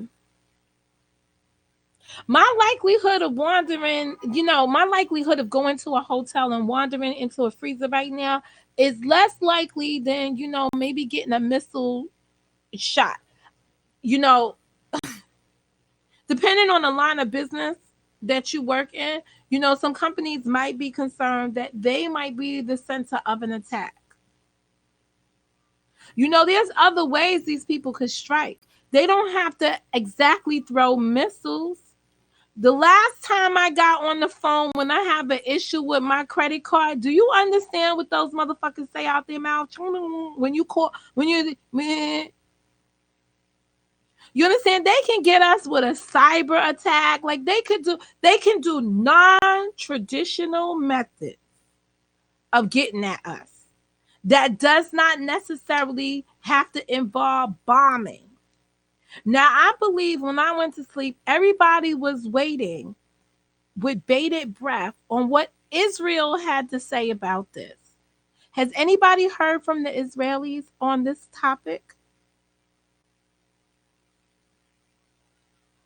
Hell yeah. Yes. I've been concerned again about folks. So this is where my concern is with this. My concern is that we have a supremacist uh white supremacy uh anger that has been allowed to, it's always been here, but it's been allowed to breathe freely under this new administration.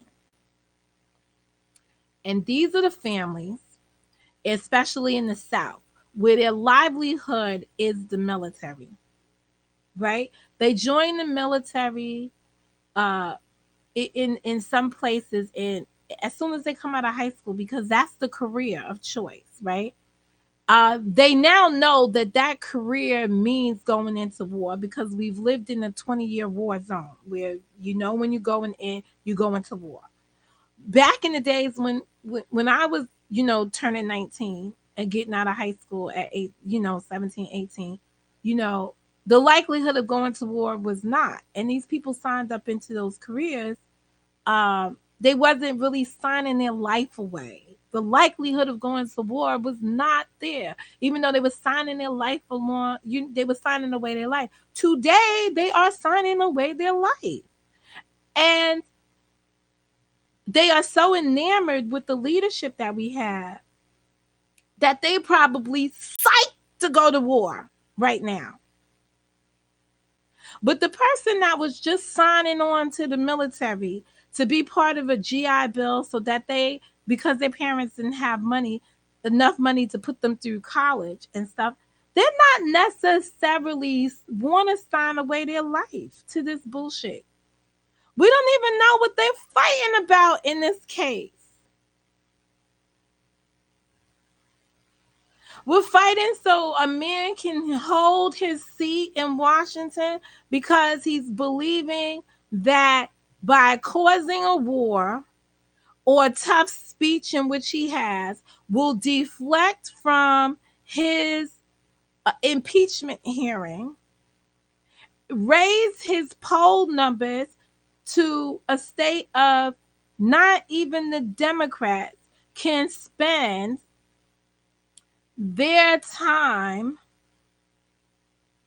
Like, if you notice, right, they're upset he didn't consult with them, but they're not openly out here bashing his dumb ass as he would have done them if they didn't consult with him and did some shit, because they understand diplomacy.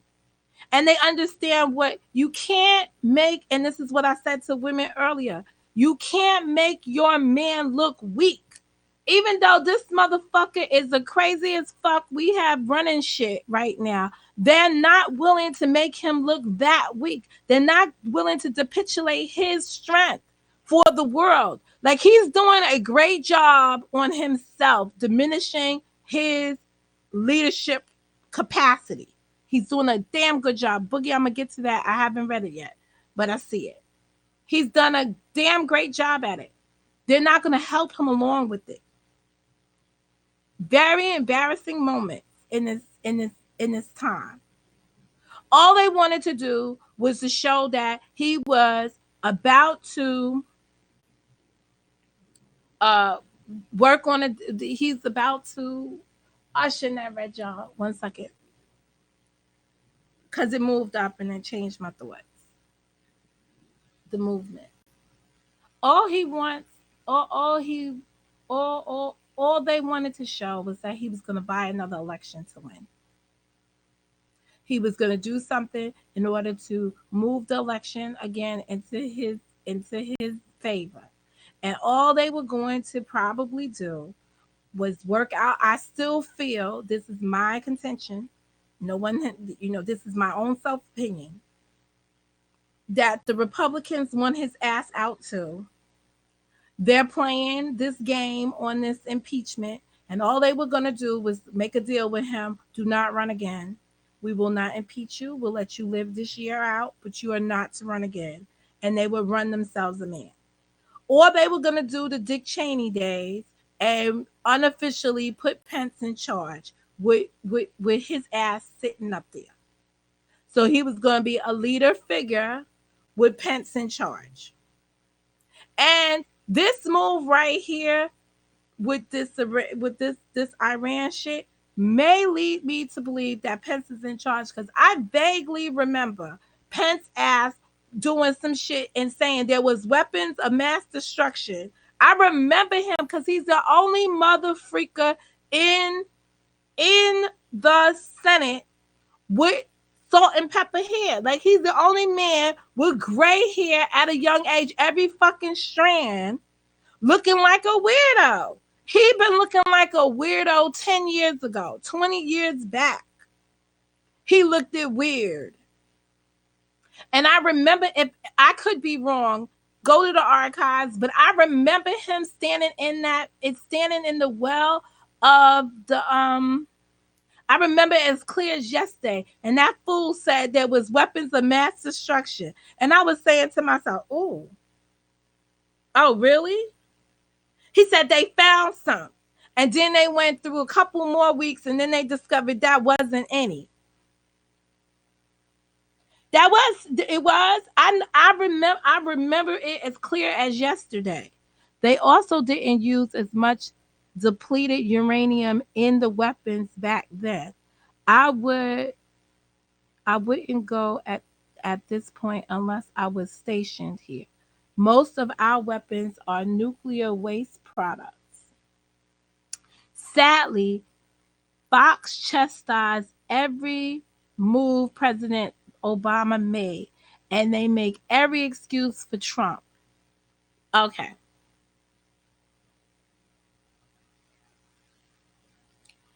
I got a rationale between why they did what they did for Obama.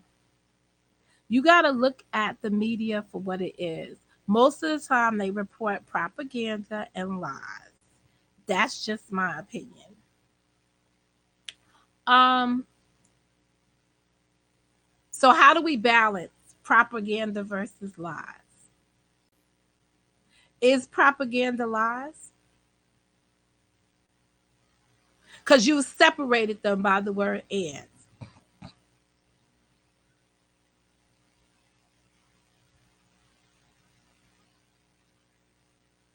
So could propaganda be the truth?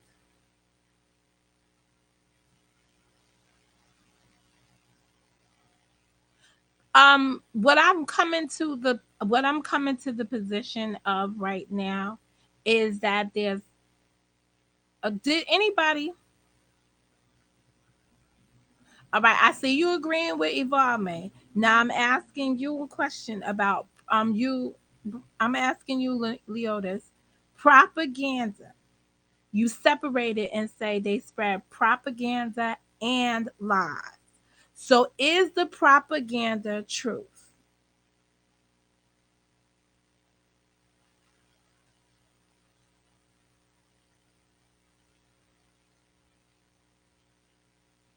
Or is both of them lies?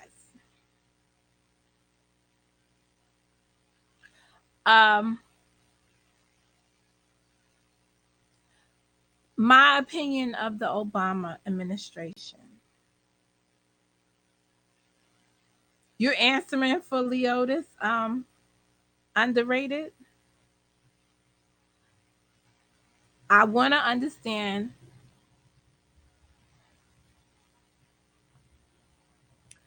propaganda. So, from a military stance, they distribute propaganda in countries. where media is limited.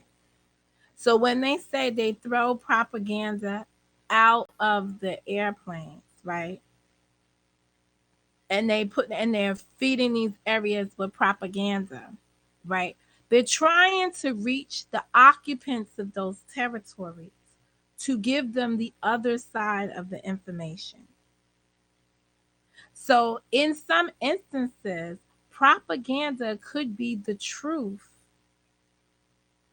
being disseminated to people that are not provided with any kind of media, or they're provided with a one-sided media. So let's take us here in the United States, right? When they had the beheading of Hussein, right?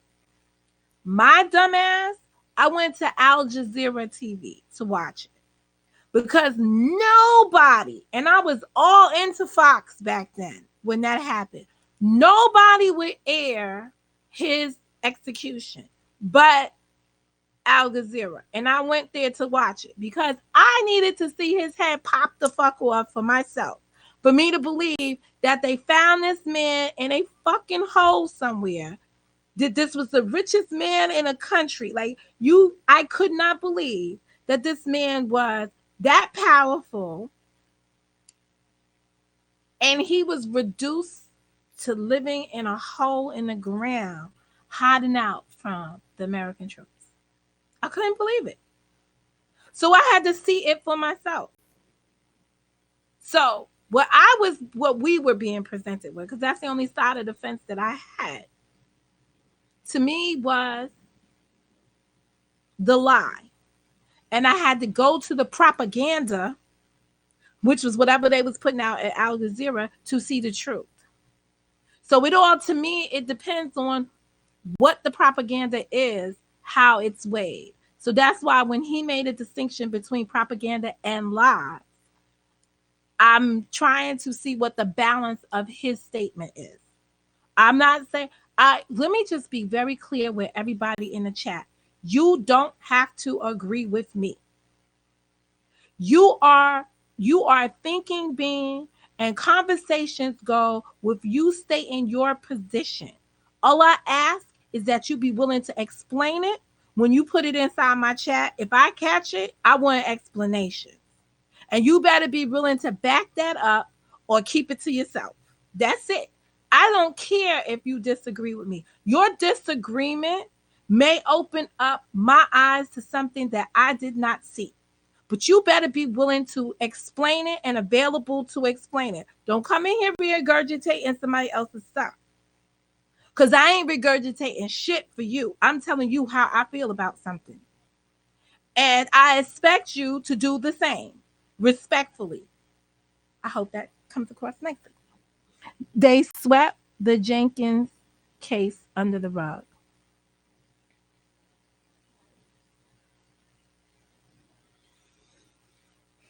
I do that too, Mo, because I like to see what the other side is saying. Kels, I know me and you is here. I seen it. I seen it for I seen it a long time ago. I seen it when I first met you. No, I felt your side of the questioning. I felt that when my first encounter, and I didn't even know it was you, was when you were trying to explain what a little girl is. So I understand that. And now that I know that was you, it makes more sense. And it makes more sense why it was not comprehensible to the audience.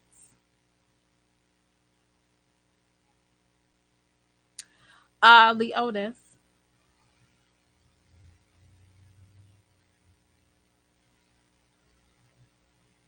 you got to look at media for what it is.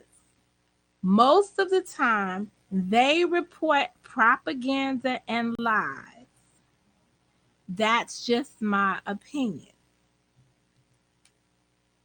So, your opinion on propaganda and lies has to do with the Jenkins case. They swept the Jenkins case under the rug. While we're talking about, at this point, we're talking about, at this juncture, we're talking about Agent Orange and the war, or the potential threat of war. Because as I went to sleep in the car, we were at the stage where they had struck some places where the U.S. is supposed to be in one of those countries. They I think it was 15. They threw some shit at some people. They threw some missiles at somebody, and we were waiting for the assessment of damage.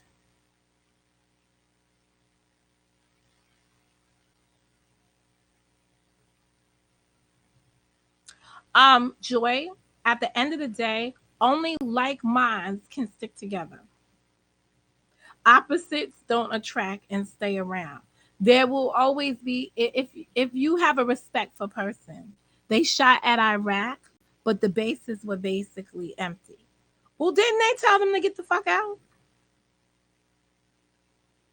Well, didn't Iraq tell them to get out? Now I'm gonna tell y'all something, right? And I was talking to Nikki C yesterday about this, and I only have 30 minutes, and then I have to leave. Um, they was telling Nikki C and I, it just by hook or crook yesterday.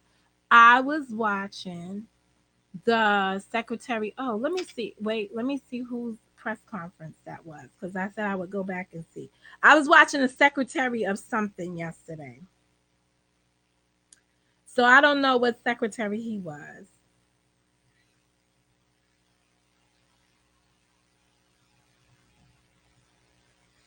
Let me see if I could find it.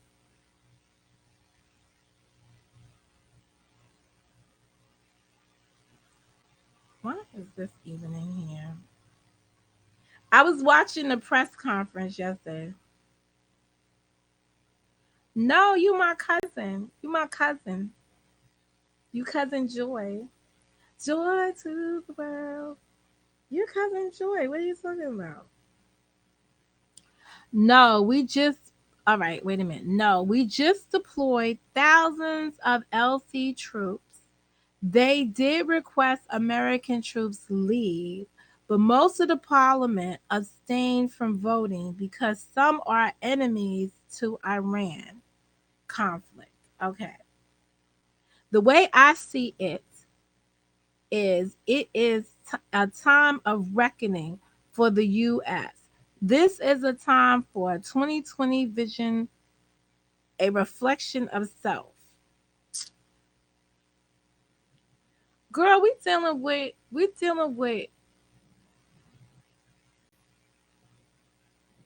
do you not okay. Who are they? Are you not like who in your scenario when you say the US? This is what you're saying. It's a time of reckoning for the US. They have to be accountable for their actions. The US,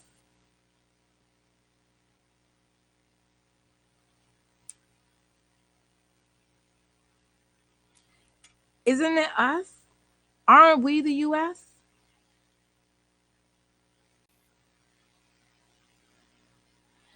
From what I gathered, right?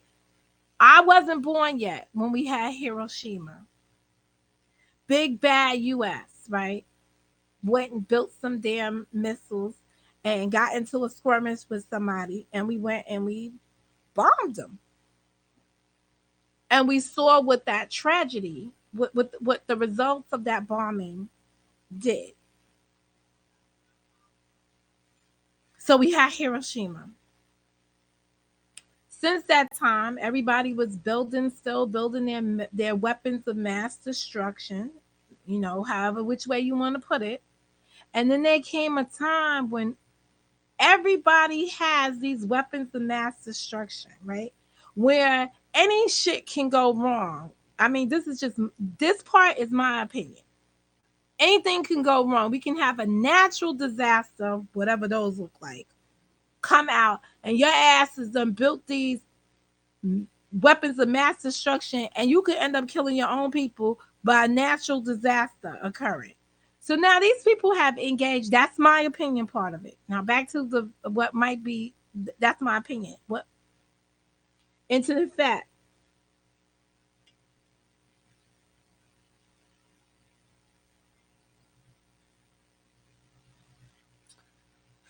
No, we don't do single black female too much. Um Weapons of mass destruction, right? So they all went into this, all the different powers that be that have these damn weapons of mass destruction have all entered into a treaty or agreement not to produce this shit. One of the last standing places was Iran, and they had put methods in place to ensure that they were being monitored, that they were drawing back on their program as well. It was one of the biggest conversations that was during the Obama administration. You have Agent Orange take office, and his goal has been to undo everything that Obama did, good, bad, or indifferent.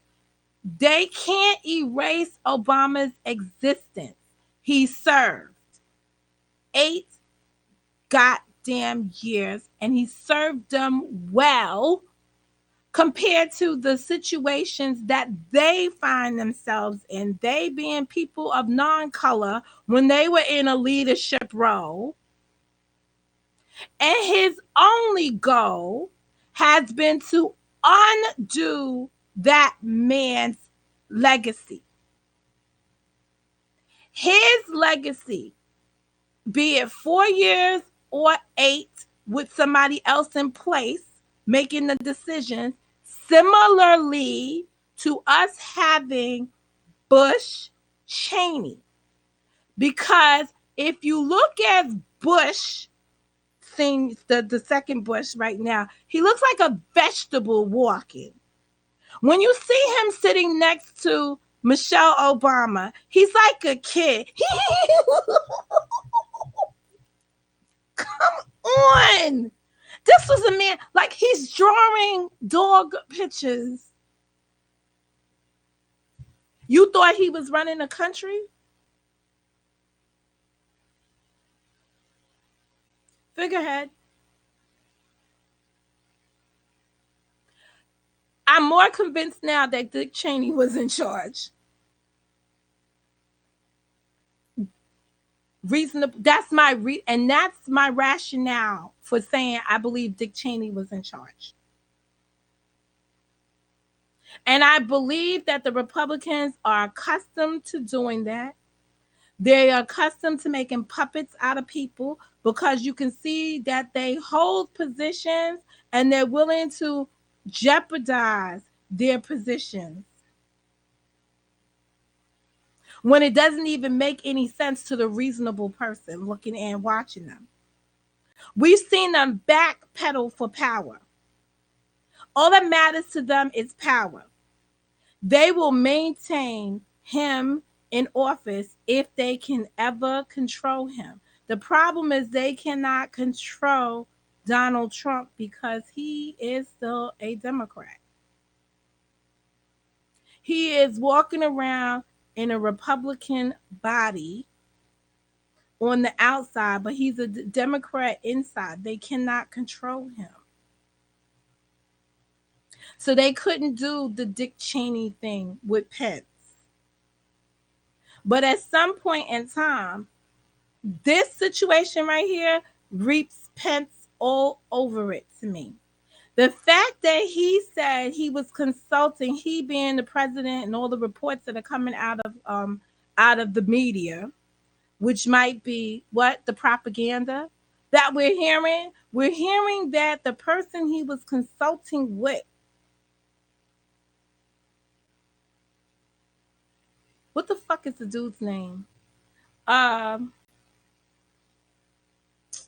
Yvonne may help me. What's the dude's name? The other Republican that's inside the Senate, who is not even on he's not even part of the people that can make decisions. He's not even one of the 8 people that can sit down and be in a skid and have a conversation about what's going on. I could see his Lindsey Graham. Thank you. South Carolina. I was about to say I could see him in South Carolina. He was talking to him. Manipulation.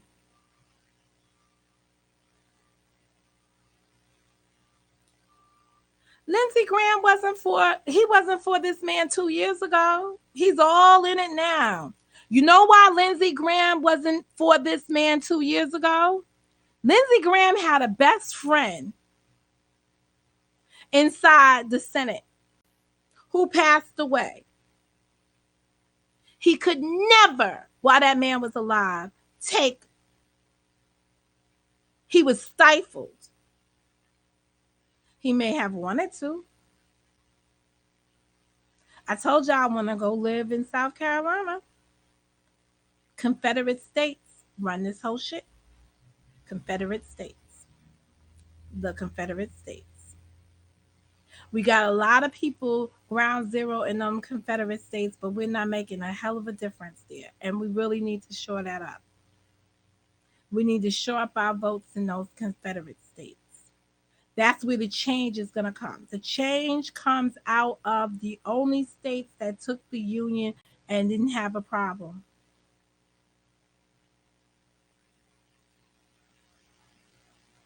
What do you mean not even 20 years with this impeachment? Oh, what is the dude's name that died? The war veteran too. He ran for president. John McCain. Lindsey Graham's best friend was John McCain. John McCain would have never, he, unlike a lot of these people who never been to war, who've never really seen the inside of what it means to be a captive. No, and do not forget that those Iranians have a hostage that they probably torturing the fuck out of right now with this shit going on. But they do have a hostage that was once an FBI agent or a CIA guy that we all know they got over there.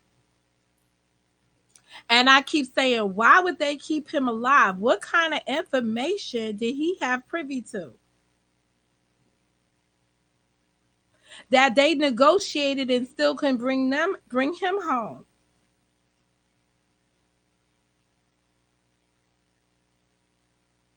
Oh no, evolve me, evolve me, evolve me, evolve me. Do not get caught up in this whole impeachment thing. Impeachment was one of 2 reasons. Embarrassment. It was embarrassment. Trump, so for those of you that don't know, rich people don't get embarrassed. This is not even white supremacy at this point. This is rich people. This is why you have Bill Cosby do the shit he did. There's a different kind of arrogance when you're rich. There's an arrogance when you're black and proud. There's an arrogance when you're white and proud. There's an arrogance when you're rich, and there's an arrogance for power. Why do you believe a Jew is going to now try to capture the White House?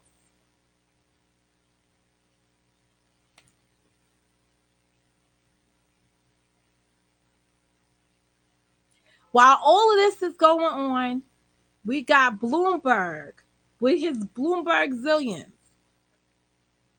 trying to gain the White House. He didn't want to take on the Hillary Clinton machine. He didn't want to take on the Clinton machine. But he's willing to take on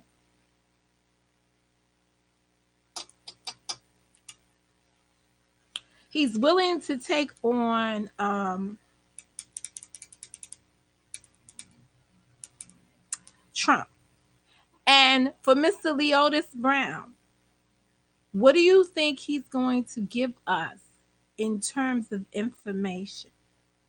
He's going to give us anti-Trump propaganda in order to build a conversation. F with the mindset of folk because he has the money to do so. He's like the Koch brothers right now. This is why I don't want to do politics because I don't even know if people understand the names I'm popping out. But this is what they work on. That's why I asked the question, can propaganda be good? And why did he make a distinction between propaganda and bad? Because what Bloomberg is going to give us in terms of his campaign, what we're going to hear through the airways for the states that matter, because he's not going to spend his money in the states that don't make a difference. So if you're sitting in a state and you ain't seen a Bloomberg commercial, he's okay with you. He is hitting the minds of the people that are in the states that make a difference. And I've been wanting to do the research to see which states so far. I know that I was in Jersey the other day and I saw a commercial. I saw a Bloomberg commercial being run in Jersey, but I could not hear it because they didn't have the volume on, which is funny because the volume, I'm in Jersey now, the volume was on for everything until the commercial came on. And when the commercial came on, the volume went off. So I could see Bloomberg was sitting there talking to some people as if he was having a one-on-one conversation with people in a friendly environment, not standing on a platform talking to people, but having a one-on-one conversation as if he's familiar with people and he meets in small groups. He didn't have no suit and tie on. He was just wearing a shirt and a vest, like very calm, cool, and collective. So the only thing I can get from the commercial that I saw was body language. And he didn't interview any of us. He was only interviewing people of non-color.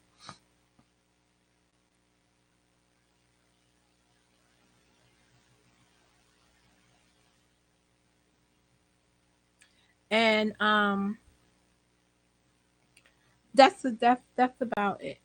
He's putting out propaganda at this point. And he's going to continue to put out propaganda until the numbers work in his favor. The people that need to be afraid of a Bloomberg rise are the Democrats. Because I think he came in to infiltrate their party, and they should have made his ass go back to being an independent. Because that's not the reason why he couldn't run against Hillary is because he didn't want to be an independent. And then he's learned that he's probably only looking where the super delegate votes are at. I haven't zeroed in, and I'm not a political strategist. I haven't zeroed in which states he's targeting, but I'm sure those are the ones with the super delegate, whatever, the super shit that gets the Democrats in. He's looking at his way to steal the Democratic seat is through the super PACs. Wherever they had, because remember, in order to be nominated, to get the nomination, you have to just got done watching the so-called president addressing the nation about the attack in Iraq. Oh shit! So why you ain't tell us he was watching that shit? I could have listened to that shit too.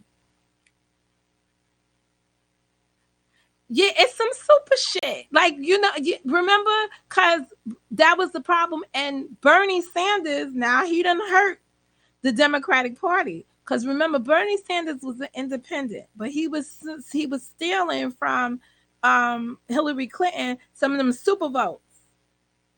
I don't remember what they call, whatever they're called. See, nobody's even focusing on the right now. Who star you? Who hell is that? Who stir you? I think I probably like the guy that just suspended his campaign the other day, because at least he was talking about Ja Ado's issue. He started it, the Spanish dude. But I don't know. To be 100% clear, I have not been following this political bullshit called the I refuse to waste my time in 2019 following that shit when all the stuff that matters is gonna happen in 2020. And honestly, once they had Cory Booker up there, and I was like, "Come on, Cory, you gonna go jumping in like, go fix Newark, motherfucker. You still left Newark up in shambles. You all educated me. I'm out the loop of power. Oh, well, don't take out. Listen, don't take everything we're saying for. Go go look some stuff up and come back and ask some questions, because as you're becoming familiar and you come back with your questions, guess what, you're gonna you're going to poke us to make sure we on our point, our p's and q's. You're going to be testing us, and that's going to be a good thing, because sometimes people think they know it all, and I don't know it all. And that's about that. Yes, I was a politician, but I wasn't on the level of the politicians that we know in this arena. I'm not on any of these levels that these people was on. At best, I probably could have served. Nah, I'm gonna have to go to C-SPAN to find it, because when I watch this shit, I gotta watch it uninterrupted. Like everything else, I gotta watch it uninterrupted so that I could come formulate my own opinions by what is being said or not said. But to be quite honest, I can't do his ass when he's reading the prompter. He's worse than fucking me. Okay, I'll be like, oh man. You know what I wish he would do sometimes? I wish he would read the speech first and then ad lib the bitch. Cause then I like Trump. I like Trump. Don't get me wrong. Yep, go in the bushes. Y'all getting mad. Y'all go to the bushes. The rest of you have a seat in the lounge. I like Trump because at least he's a straight shooter. He straight shoots his bullshit right out there, and you can see right through it. But when he's scripted, and I'll be like, oh man, oh can they? Oh. This is like when Bloomberg goes to speak in Spanish. And I'm surprised. And be prepared. Cause that motherfucker, while he was president, while he was what was he? While he was mayor here in New York, he used to piss me or my mother used to throw shit at the television, talking about what is he speaking? Do you Spanish? I don't even understand. Y'all, he be like, I know so I be like, oh. My mother used to be so mad. She'd be like, what is he saying? She blames me for that though. She used to blame me for that. She'd be like, you taught me English so well, I done forgot Spanish every time this man opens his mouth. I'd be like, I don't know, Ma, what he's saying. I can't even understand him. Uh didn't he talk about President Obama using the stop, Boogie? That's not important. You know that's not important. Oh, welfare more than car corporations who also paid their money back. What? All right. Why are you Ivame? Do you work for Rachel Maddow? Why are you throwing us off this morning with extra stuff? What's the extra stuff about? Mo, you can catch the president addressing the nation on the news. Then it said, didn't he talk about that? Straight shooting lion. Yes, he's a straight, but at least you know that's a straight lie. Like when it's written, and he can't even comfortably say the other shit. But honestly,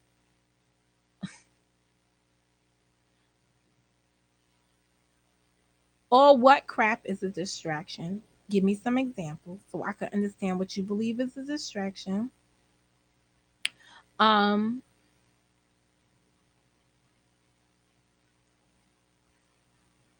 What else I was gonna say? Really, Mo? Word on the YouTube street is that you're Miss Know It All. Yeah, Mo knows this and Mo knows that. Mo don't know shit if you can't clap back. Ugh. Anyway, ain't nobody. Let me tell you something. On the YouTube streets, these people ain't thinking about me. They are not thinking about me. They're not thinking about me, and I'm not thinking about them. I'm on to something else.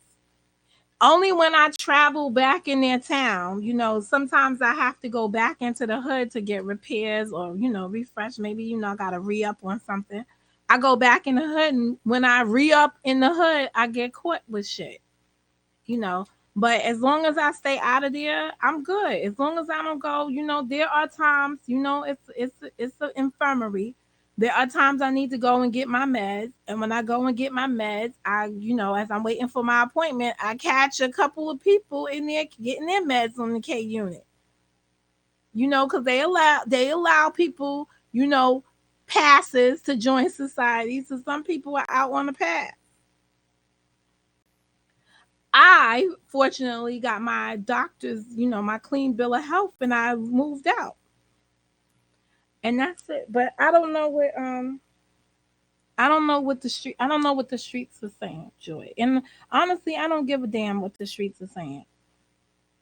I'm not there for the streets. If, I think that there are people that are passionate about certain things on this YouTube, and I appreciate their passion for it. And for those people that have been consistent with it, anything I can do to support their goals, at least I know they have some. There are other people that are just fucking opportunists around here, and when I see them, I shut them down. Like I just call it as I see it.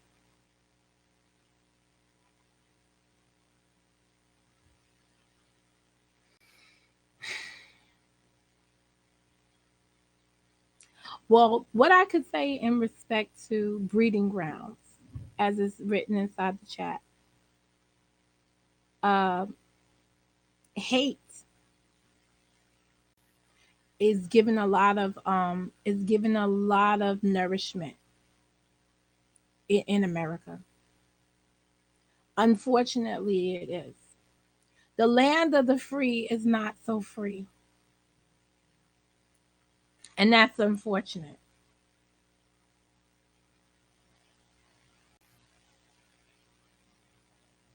And that's not so fortunate.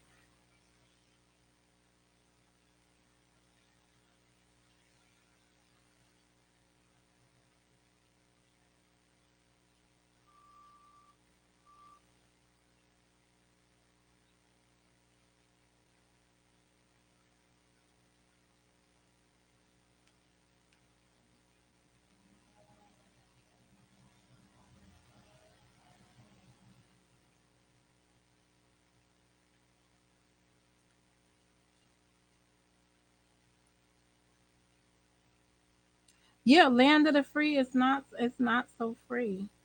Um, this year I bought me this quote calendar, which I took to work because I needed something in my area to distract me. Um, and every day there is a different quote that comes up. Some are very inspirational, some are very powerful, um, depending where your mindset is at. And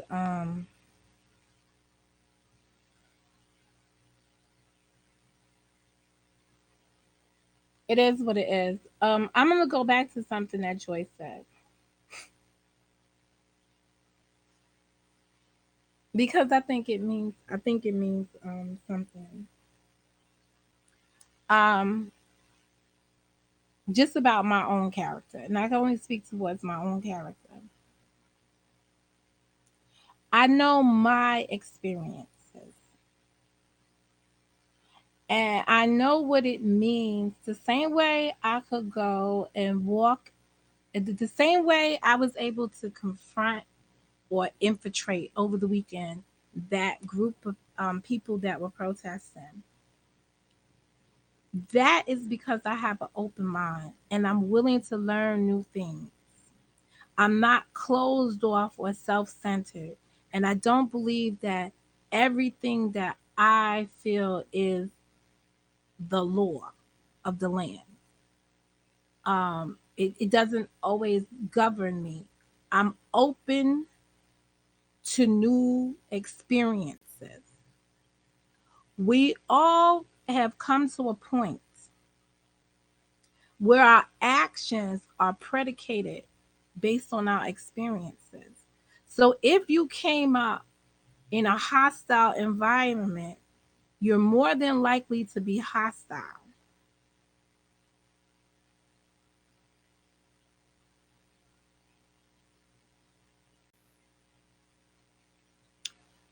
Um, if you're if if all you know, this is why they keep saying hurt people hurt. If all you know is hurt and you've never been loved, it's hard to let love in.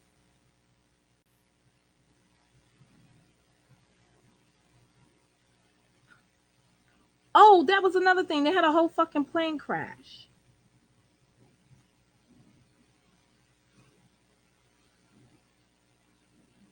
Guess they're gonna tell us they shot the fucking plane out the sky, the Boeing 737. Boeing is not gonna go for that.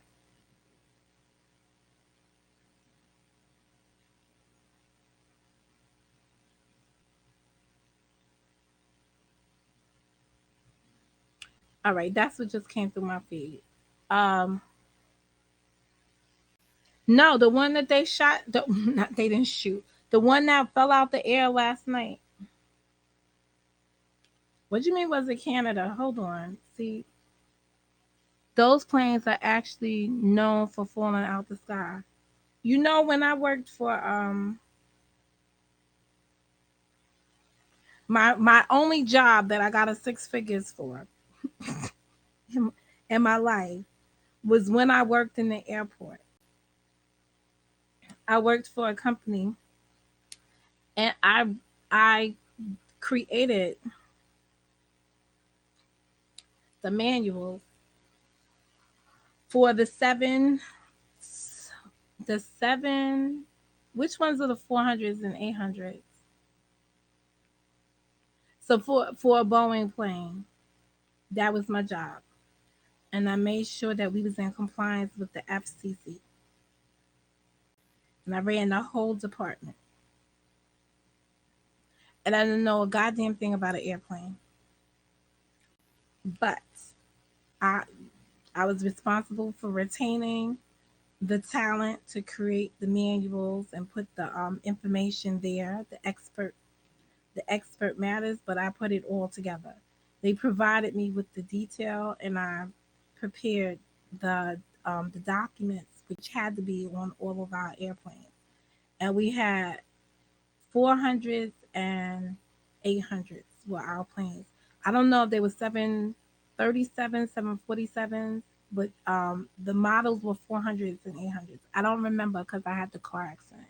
Besides, my daughter is 26 years old. So this was 26 years ago when I was a young parent. So I want to say I worked for that company. It was probably T was probably 4 years old when I worked for them. Um,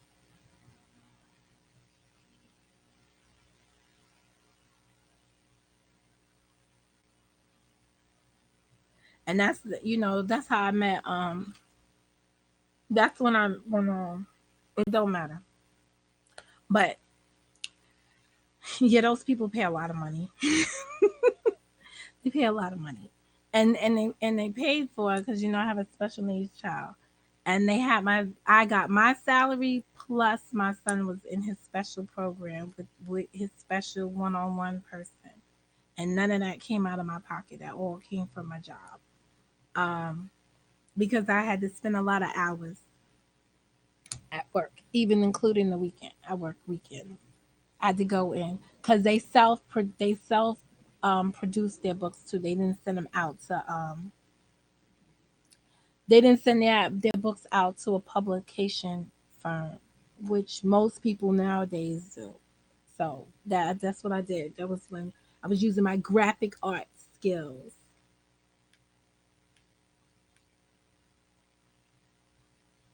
Shit I don't use today. I pray we don't have war and it's not looking good. I don't think it will be a war.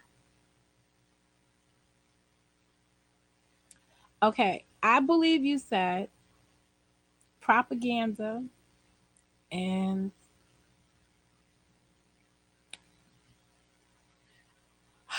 propaganda uses the emotions of people who don't understand the truth.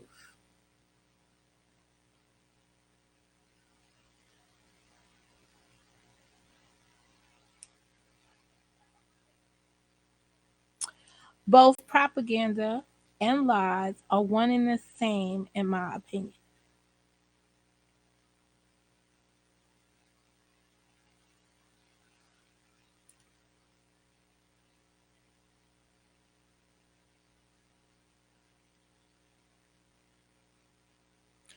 Another comment, somebody else, different opinion. Propaganda can be truth mixed with lies, straight lies, air about biased information.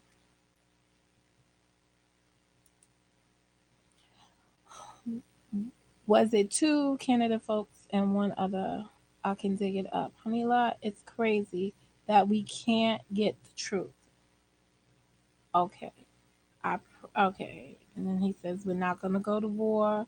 Agent Orange was on the news not too long ago. Okay. Um, yeah, Agent Orange. My brother died from the effects of Agent Orange.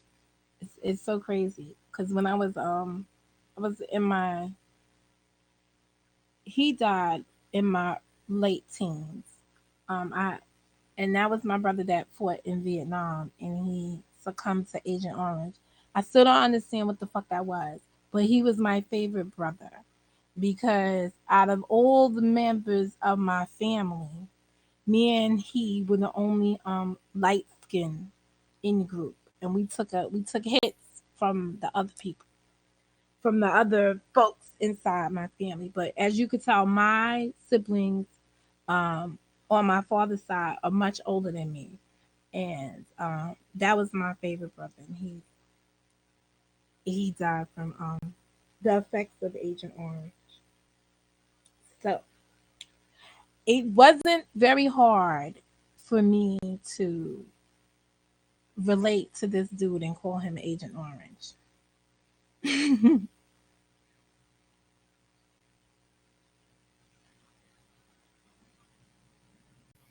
Yeah, but I'm just saying, like he was my brother. But I don't know how well you could look this up. No, I won't tell you what he did that made him have millions when he died. He died very rich. He invented something, and it left his family well to do when he died. And I'll just leave it like that.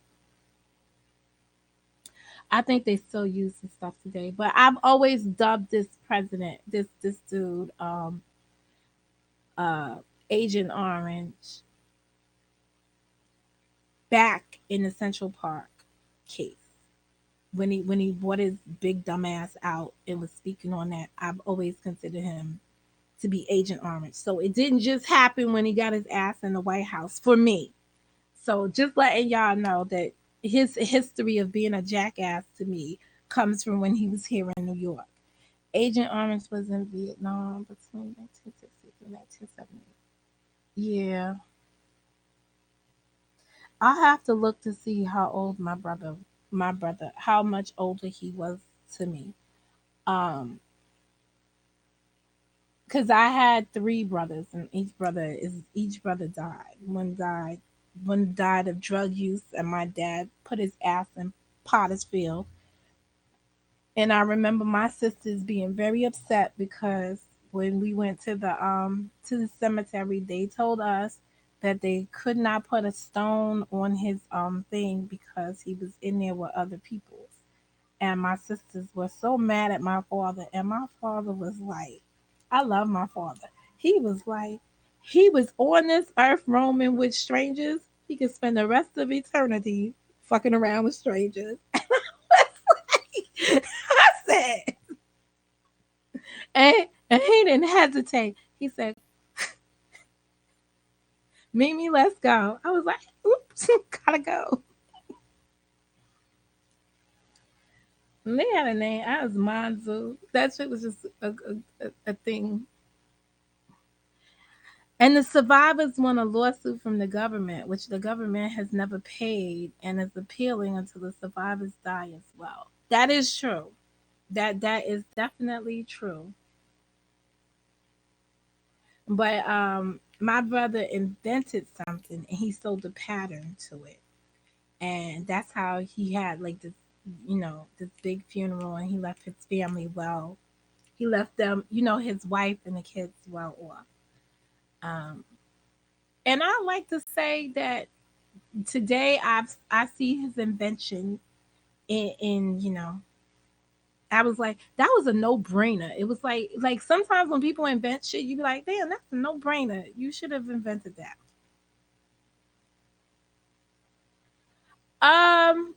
I wouldn't say I wouldn't no stop and frisk. Stop and frisk is a practice that all police departments utilize. The problem in New York was that it was overutilized during the Bloomberg administration. It gave justification. You have to, a few things you have to be cognizant of. Crime was high, and people were looking for reasons to prevent crime. And stop and frisk was a method of preventing crime.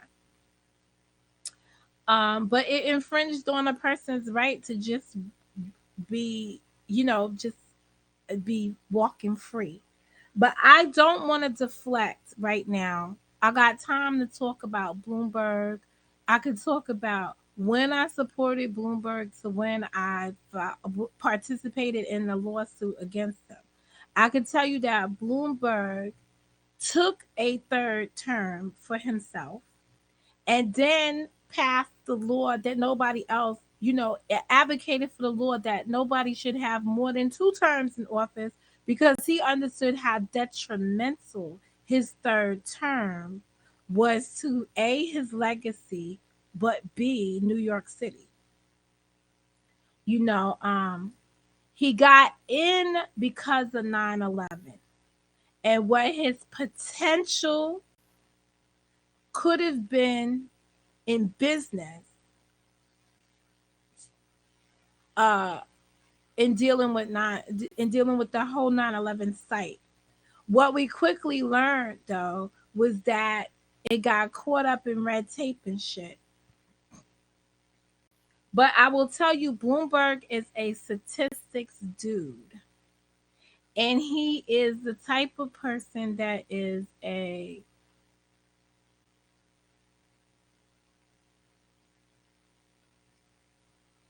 oh, how do you describe this? He's the type of person that will show you he does trajectories.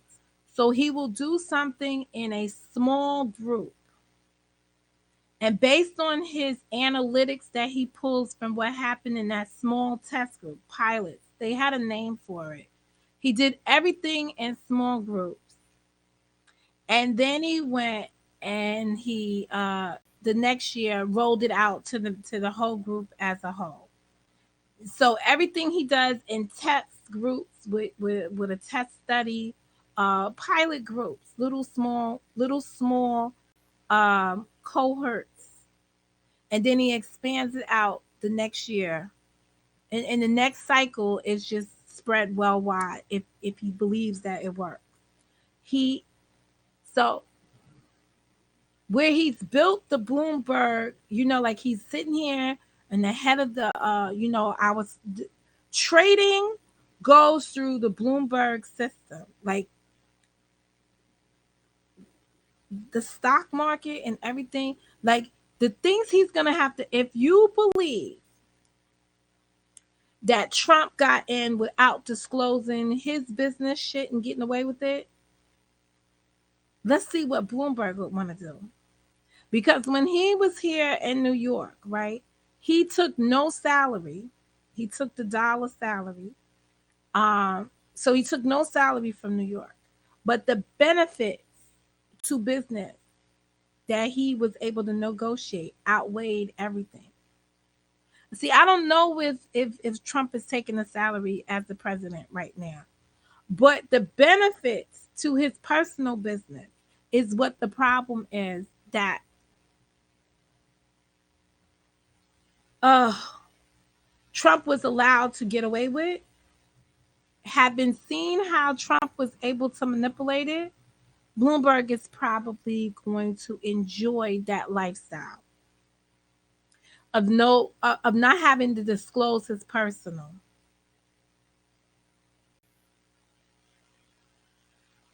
without having to expose his personal. Um, so where it may be hurting us because Trump is probably making deals for his personal business in all of these other countries, right? That's the likelihood of what he's doing, and he doesn't want us to see it. A person like Bloomberg, who has the Bloomberg, I, I worked a job and our fucking keyboard was the Bloomberg keyboard.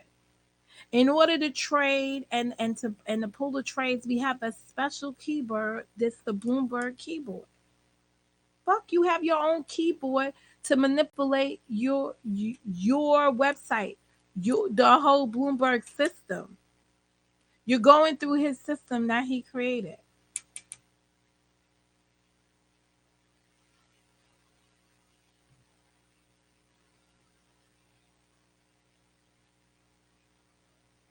No, you would be in jail. There's no real, when you work for, y'all be pushing shit. When you work for the market, any capacity, any kind of banking, you can't trade.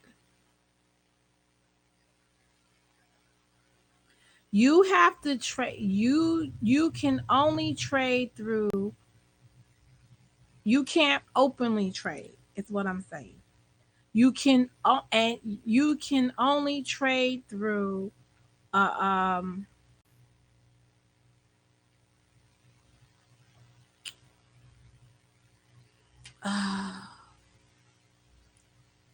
uh they have a name for it. I don't work that side of the, I don't work compliance anymore. I'm strictly on the legal. This where I'm at now is strictly divided. Legal is separated from compliance. Um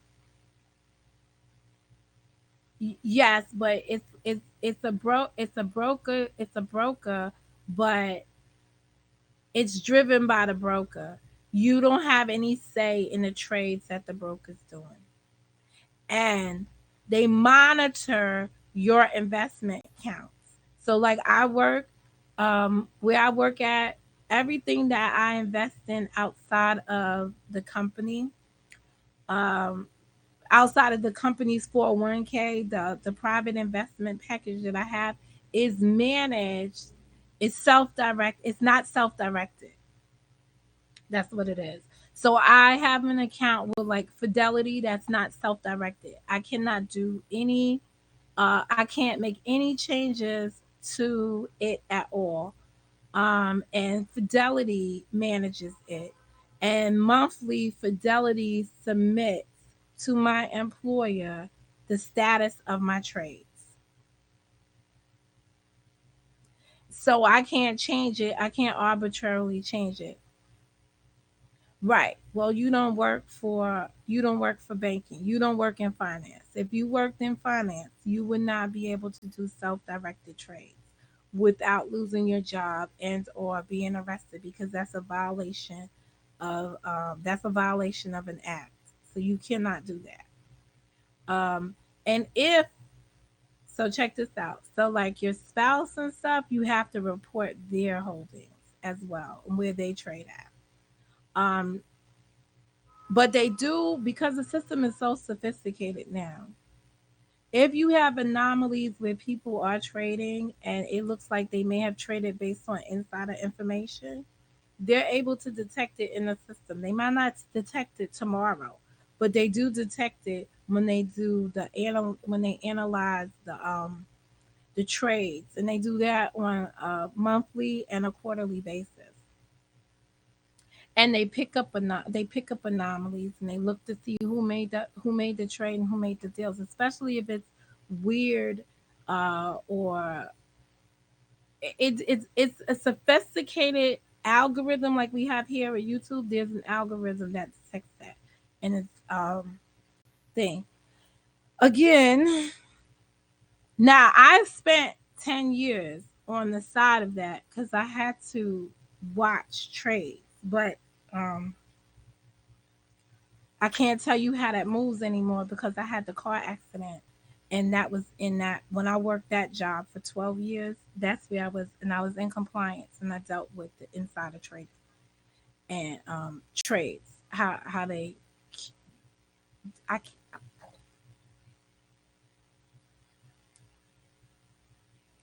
I'm strictly on the legal side of things now. Just whoever files complaints. But I wanted to stay in finance because finance pays well.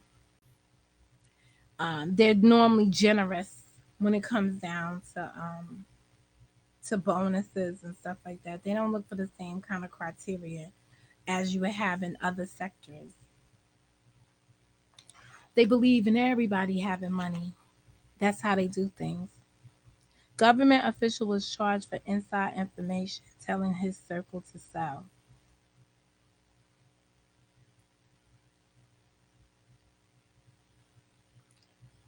Which government official? Evolme. Evolme. I know where I know what you did last summer. I know where you hang out and listen to the information, right? Um, some of the stuff that Rachel puts out is well thought out propaganda. Um, there's a reason I stopped watching her because her infatuation with Agent Orange turned me off of her. Even though I think she's a good investigative reporter, her coverage has become so biased, it's not worth me watching her anymore. That's why I stopped watching her over a year ago. I had to give her up because I'm saying I had to give her up because she was overly biased. And I found myself having to go over to the Fox side of things to hear the other side when I'm stuck with Hannity and those creeps over there. And it just got to a point where it's like people have forgot what it meant to be a journalist. And I would love for somebody, because she's always so happy and eager to share the information. I would love for somebody to just backslap her. Where's your objectivity at?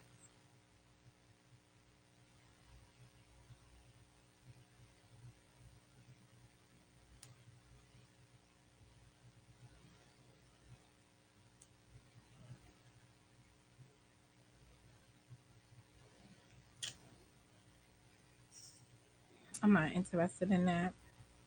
Um, and that's about it.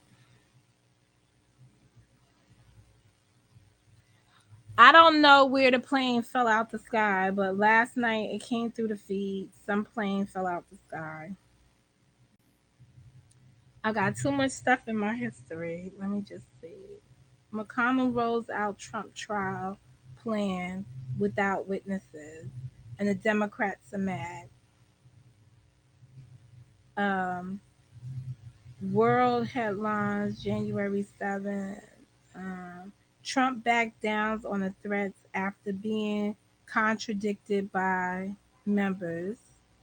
so it's not that one.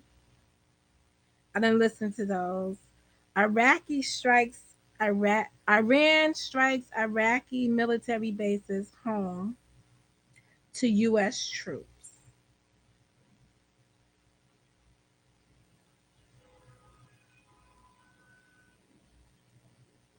Iran state media plane carrying. So this is the one, and this came from Houston News. Plane carrying 180 passengers crashes near Tehran. And we've got this just in. A Boeing 737 carrying 180 passengers and crew has crashed shortly after takeoff in Iran's capital city of Tehran. Local media says the Ukrainian airplane was experiencing mechanical issues.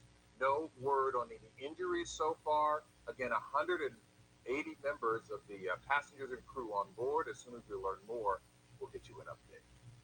All right, so that was coming from some local news here that came through last night. So I don't know.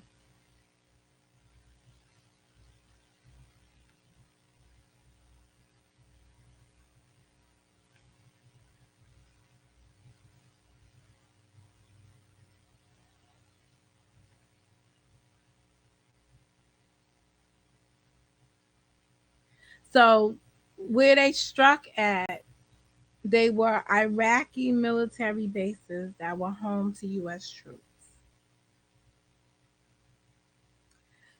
So how many people were injured?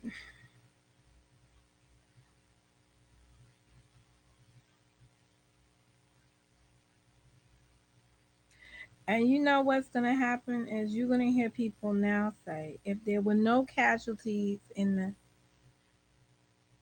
at the no, the plane falling is a problem for Boeing. Yep, that's the glitch that Boeing is trouble for right now. The 737 Supermax has some issues and they grounded the American fleet. Okay, well here's the thing about the 737, right? That's why I think the plane that I did was a 747, 400 and 800. Those are the ones, and there was a 300 fleet and there was a 200 fleet. But um, mm, mm,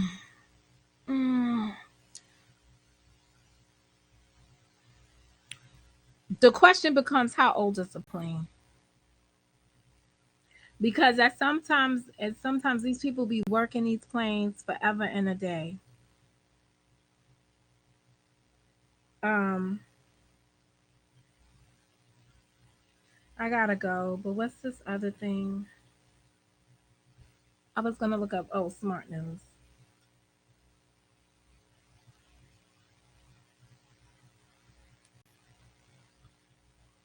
I wasn't asking about the airplane. I was asking about when they hit the people.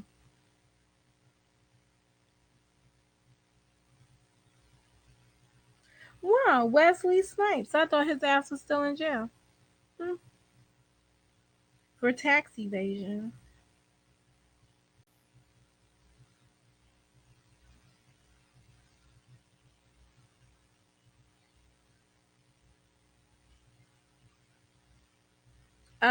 Let me see. Trump says Iran standing down after missile strike imposes new sanctions. Iran refuses to hand over the crash. All right, so that's two different things. They only got 3 years. Okay, Trump, Iran appears to be standing down. Appears to be standing down. President Donald Trump said on Wednesday that Iran appears to be standing down after its missile attack on a U.S. target in Iraq. Wait.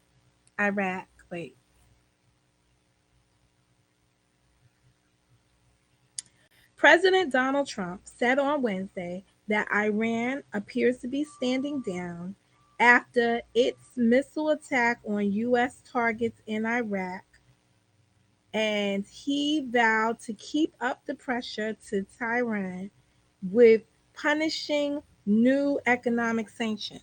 Now, let me ask a question, right? When Trump said he had 52 targets, right? Is this man out of his fucking rabbit ass mind? Where was he getting the 52 targets? Doesn't he understand that there are rules of engagement in war? War has rules. You can't just go and do like when you was 4 years old and you was playing Battleship and say, I sank his battleship. No, there's rules to this shit. You can't just go, there's war crimes. Trump made the comments in an address to the nation Wednesday from the White House less than a day after Iran fired more than a dozen ballistic missiles at two Iraqi air bases housing U.S. forces in retaliation for the killing of a top general. Iran appears to be standing down. Okay, so they shot some shit. So let me just make sure I understand this. They shot some shit, but they appear to be standing down. So shooting shit is an indicator of standing down. All right. Which is good, which is a good thing for all parties concerned and a very good thing for the world, Trump says. Is this the propaganda that you speak of? Because this don't make some kind of so let me just make sure I understand it. Monica has an argument with Troy over here, right? And Monica kills Troy's dad.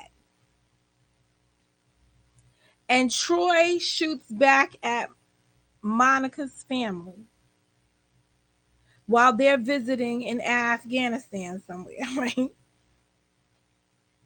And then I come out and say, Troy is standing down after he done shot at me. Is that propaganda? Because that don't sound like anybody standing down to me. Now, if that's what you want to tell me, which one is that? Is that the propaganda or is that the lies that you speak of? That you say is one and the same? Could this fall into that category? Um, I would say yes, if this is an example that you're using. But when I spoke on propaganda, I spoke on people that are given false information or not given news at all, and people disseminating information to them that comes from the opposing side, telling you the opposing side's position is what I consider propaganda from a political or from a political perspective. So I'm going to repeat that just so I could make sure that it's clear what my position of propaganda is. I understand your positions on propaganda as you've expressed it to me. When I think of propaganda, I think of people that are given information by wherever they're getting their information from, be it their government, their neighbor next door, whoever they're getting their opinions are being formulated from, right? They have one side of a story. They're living by that side of the story against the other party. The other party disseminates information to you that is telling their side of the story, which is contradicting the information that you received from your side, telling you that whole story. I would consider the information that came from the other side as propaganda because it is intended to persuade you to their position. I do not have any feelings as if the propaganda is truthful or a lie. I'm just saying that the propaganda to me is coming from the opposing party and is presenting their perspective of the situation with the, with a goal to influence you to their position. I consider that propaganda. Of course, the person that's distributing it has their motive for distributing it.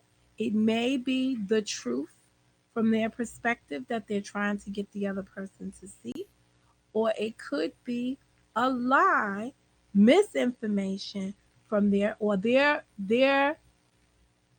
is their perspective. I'm not even going to call it a lie at this point in time.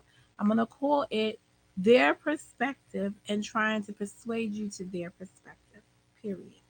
I consider that to be propaganda. But thank you for sharing your definitions of propaganda with me, because I will know when I'm speaking to you how you see it. And that's important because then there's no misunderstanding about the difference of opinion. I'm not one to say that all propaganda is a lie. And I believe that is why the person wrote propaganda and lies, because they don't want to admit that propaganda doesn't necessarily have to be a lie. Propaganda is the other person's perspective on it that they're trying to influence you by. That's my interpretation. And just to be fair, because I want to be fair, that's my opinion of propaganda. And the same way I want to respect your opinion on something, I want you to respect mine. And here is the definition of propaganda that we can see any way in between. Information, especially of a biased or misleading nature, used to promote or publicize a partic- political cause or point of view. He was charged with distributing enemy propaganda. Oh, he was charged. Sorry. Told you I can't see. This gray text kills me. He was charged with distributing enemy propaganda.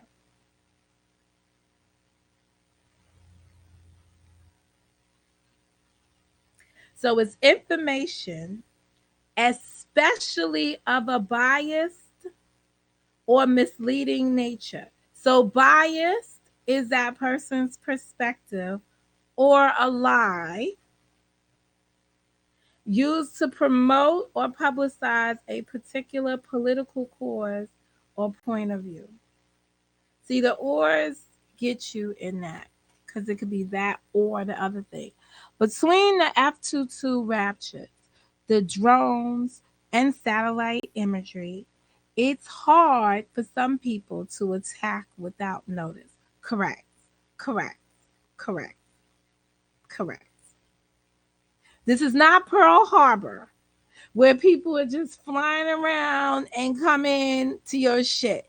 There's so much stuff inside the radar that you can catch it. I'm not sure if I'm up to Sly Jones today. But since he just got here, I'll give him the opportunity to share with us his thoughts and then I'll close out because I don't know how long he's been here, but we have deployed several different stealth um the stealth whatever, I can't say that because on the carriers and in our bases, yeah, I'm sure that they could project that it was coming and probably have time to protect themselves from incoming. We actually tracked Pearl Harbor. They just didn't think it was an attack. We had the radar back then. No, they really didn't. They really, no, they was asleep at that shit. But they was willing to do kamikaze. No, you didn't. No, you didn't interrupt. You didn't interrupt. You definitely did not interrupt.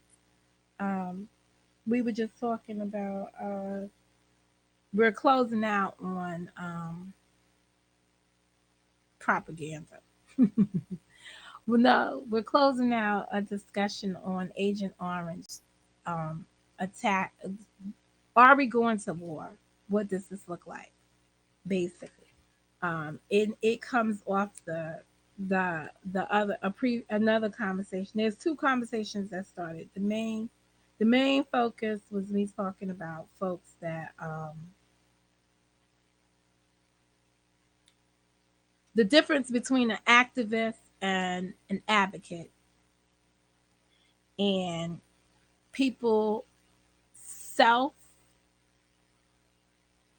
putting themselves in positions, giving themselves self titles that they can't live up, making themselves into gods that they can't even begin to prophesize, making themselves more than what they're not. So that's why I said the creator lied to us, as the conversation focal, or at least the creator was lying to that person. But I honestly don't believe that the creator speaks to any of these psychos that are running around here. I think that people have put themselves, or for whatever passions that they have, they put themselves in situations where they want to be seen and heard. Yeah, that's what it's turning. Um, so so much for their program, their nuclear program. Though I mean, I want to be very honest, right? We're threatened by programs that can't. Well, actually, in order to know if you're going in the right direction, you have to. If you're moving in the right direction, you have to run some test runs. And these people that are building these weapons of mass destruction, that's why they had to test them on their own people, allegedly. When we had the Syrian gas and stuff, which I think I've heard in later times that was never really an attack or whatever became of that. But you have to be able to test your shit and see if it's really working. So, isn't it Korea, if I'm not mistaken, who was firing off missiles that really could never go nowhere? But the fact they have the capability of doing it, just because it hasn't landed yet, doesn't mean that they're not working towards something. We actually sabotaged their nuclear program with Israel. We probably did. Israel, that's why I said this morning, what I was waiting for was the Israeli response. What does Israeli have to say about this stuff? And then I will go, because they are the baddest military. Get mad at me if you want to. Dumb mofos, shoot at them. They go in. They are the worst when it comes down to it. I remember though, in my 20s, every day listening to somebody getting bombed over there. And I worked for me and my jobs. I worked for a company where the owners' sons all lived in Israel, and they used to be frightened coming in there on a day to day basis. Every time you hear about the strikes that happen, especially when they were in cafes and stuff getting hit, they were on notice once we attacked the general. Not to mention, they have anti cruise missile systems in the area called the Patriot. This was specifically a show. So I have Monica Mo Justice. Israel is very heavy handed.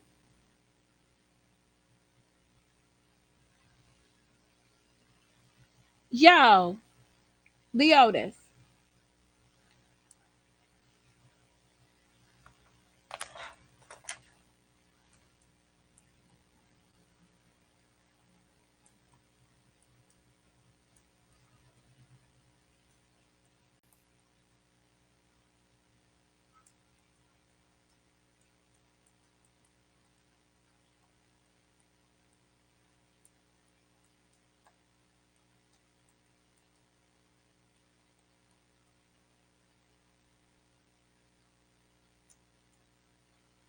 All right. Israel is not a joke. They have their own modified. Yo, they're not. That's why out of all of this stuff, right? Even though this Agent Orange has been running amok around here, right? I'm just waiting to hear the Israeli response. It's not gonna matter to me what France has to say or the UK has to say or whatever, because they have been allies of the US. They've just are again in another one of those political positions where they are embarrassed by the US leadership, but for political propaganda. Oh no, what's the word? Diplomacy. They cannot just diss our president, even though they have wherever they can. Canada, that Canadian guy, he doesn't fucking he doesn't follow that shit. He calls them out where he sees it. Right? They're all thinking it. Merkel, all of them, Germany, everybody's thinking it, but nobody's speaking it because there's diplomacy. It's like it is a fucking political etiquette called diplomacy that they live on. So that's why they don't. But in their head, they're just like, this mofo don't know god darn thing. And they can't. And honestly, I'm gonna just summarize my thoughts again. And these are my personal reflections and these are my personal thoughts. And they are subject to change. This is based on the information I have right now and how I'm processing information. I feel that uh, the impeachment will soon go forward into trial. It will move forward because soon she's going to have to release the charges, and it's going to initiate a trial. And at some point, the Republicans are probably speaking to, in my opinion, they're speaking to Donald Trump and trying to get him to accept the fact that he will either be found guilty or not guilty based on what they do an agreement on. If he fails to toe the line or whatever they agree to, then they will vote his ass out. They will take it upon themselves to vote him out.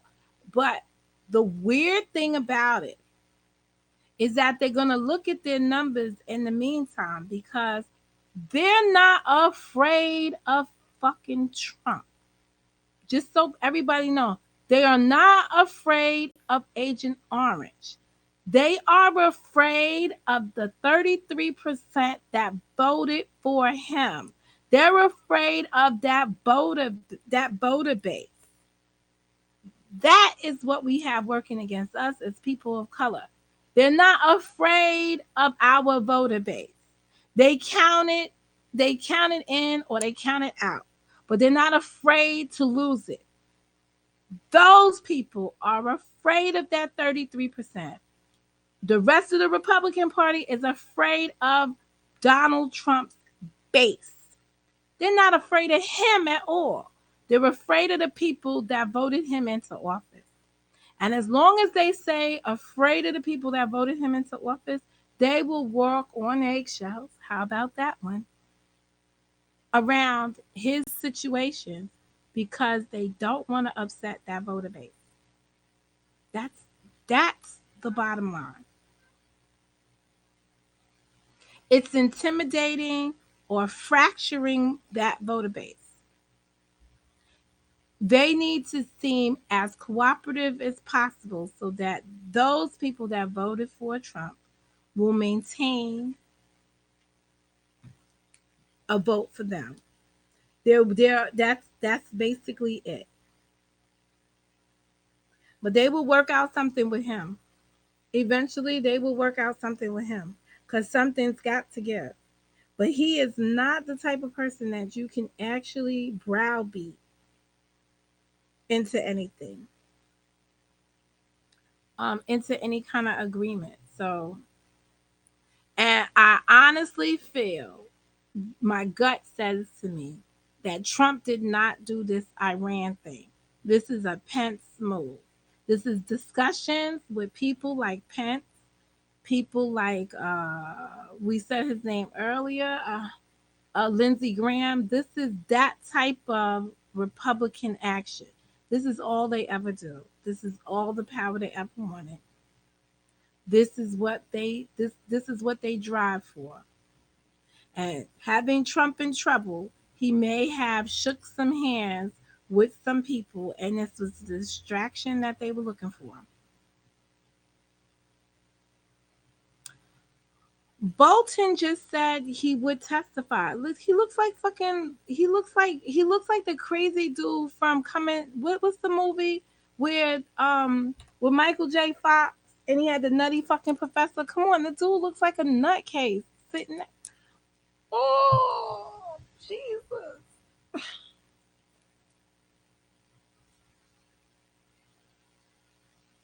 What are you eager to hear from the dude? There's no. First of all, you don't need no. I'm honestly, you don't need no witnesses. All you have to do is replay shit that comes out of Donald Trump's mouth. He did everything they impeached him on. The question becomes, did he do it intentionally, or is this still naivete? Is this an intentional act? That's all that really matters.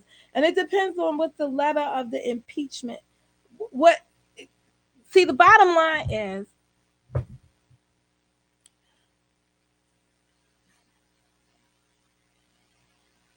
if you're going by whatever the did he is he guilty of whatever in the two charges say he did.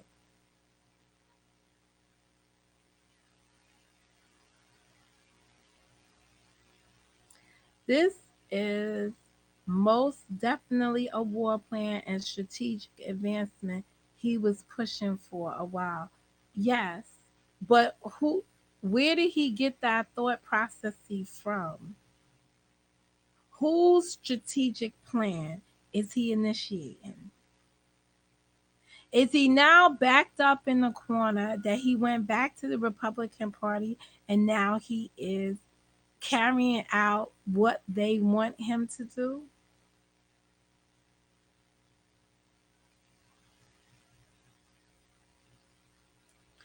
I don't know too much about what the Russian plan is, nor do I. Um, I don't have enough information on the Russian situation to speak on it.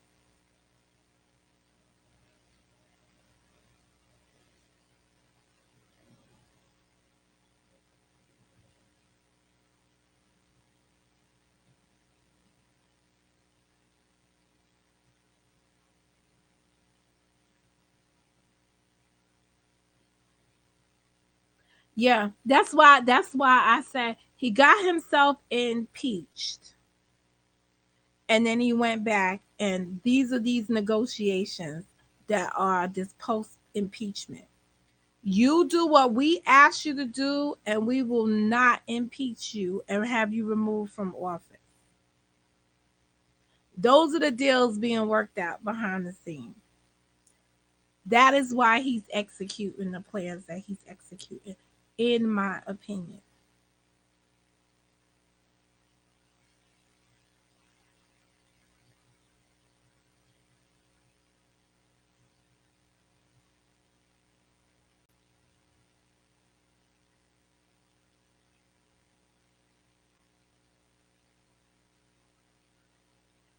I agree with you, Boogie.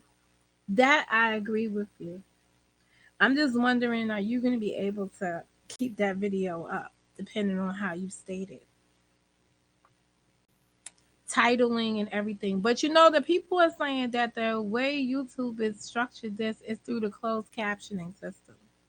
I don't need my shit to be closed captioned. If you can't if you can't hear me, whatever, you don't need to be watching me then. You another audience I don't need to be in. I'm just straight shooting. Anyway, I gotta go. And that's it. I'll be there to hear that too, Boogie. But and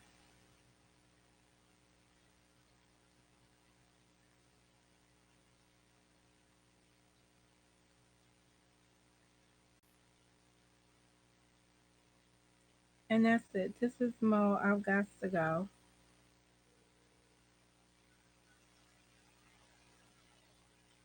Oh, well, the baby's not doing till May, right? Did you get to hear the baby's heartbeat? I love that sound in the ultrasound area. I love that sound.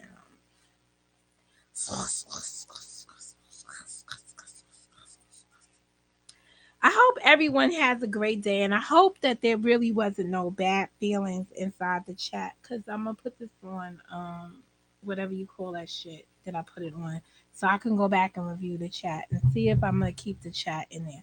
But sometimes people can't follow me along then because they're missing the information from the chat. March, but the doctor said that may change. And yes, I heard the beat and I have pictures. She is 4 pounds right now. Go ahead. Go ahead. All right. Well, I'm glad to hear that, Boogie. And I do have to ask more often. I'm happy for you. We got a baby coming. Look, this is look, we all gonna raise a baby here.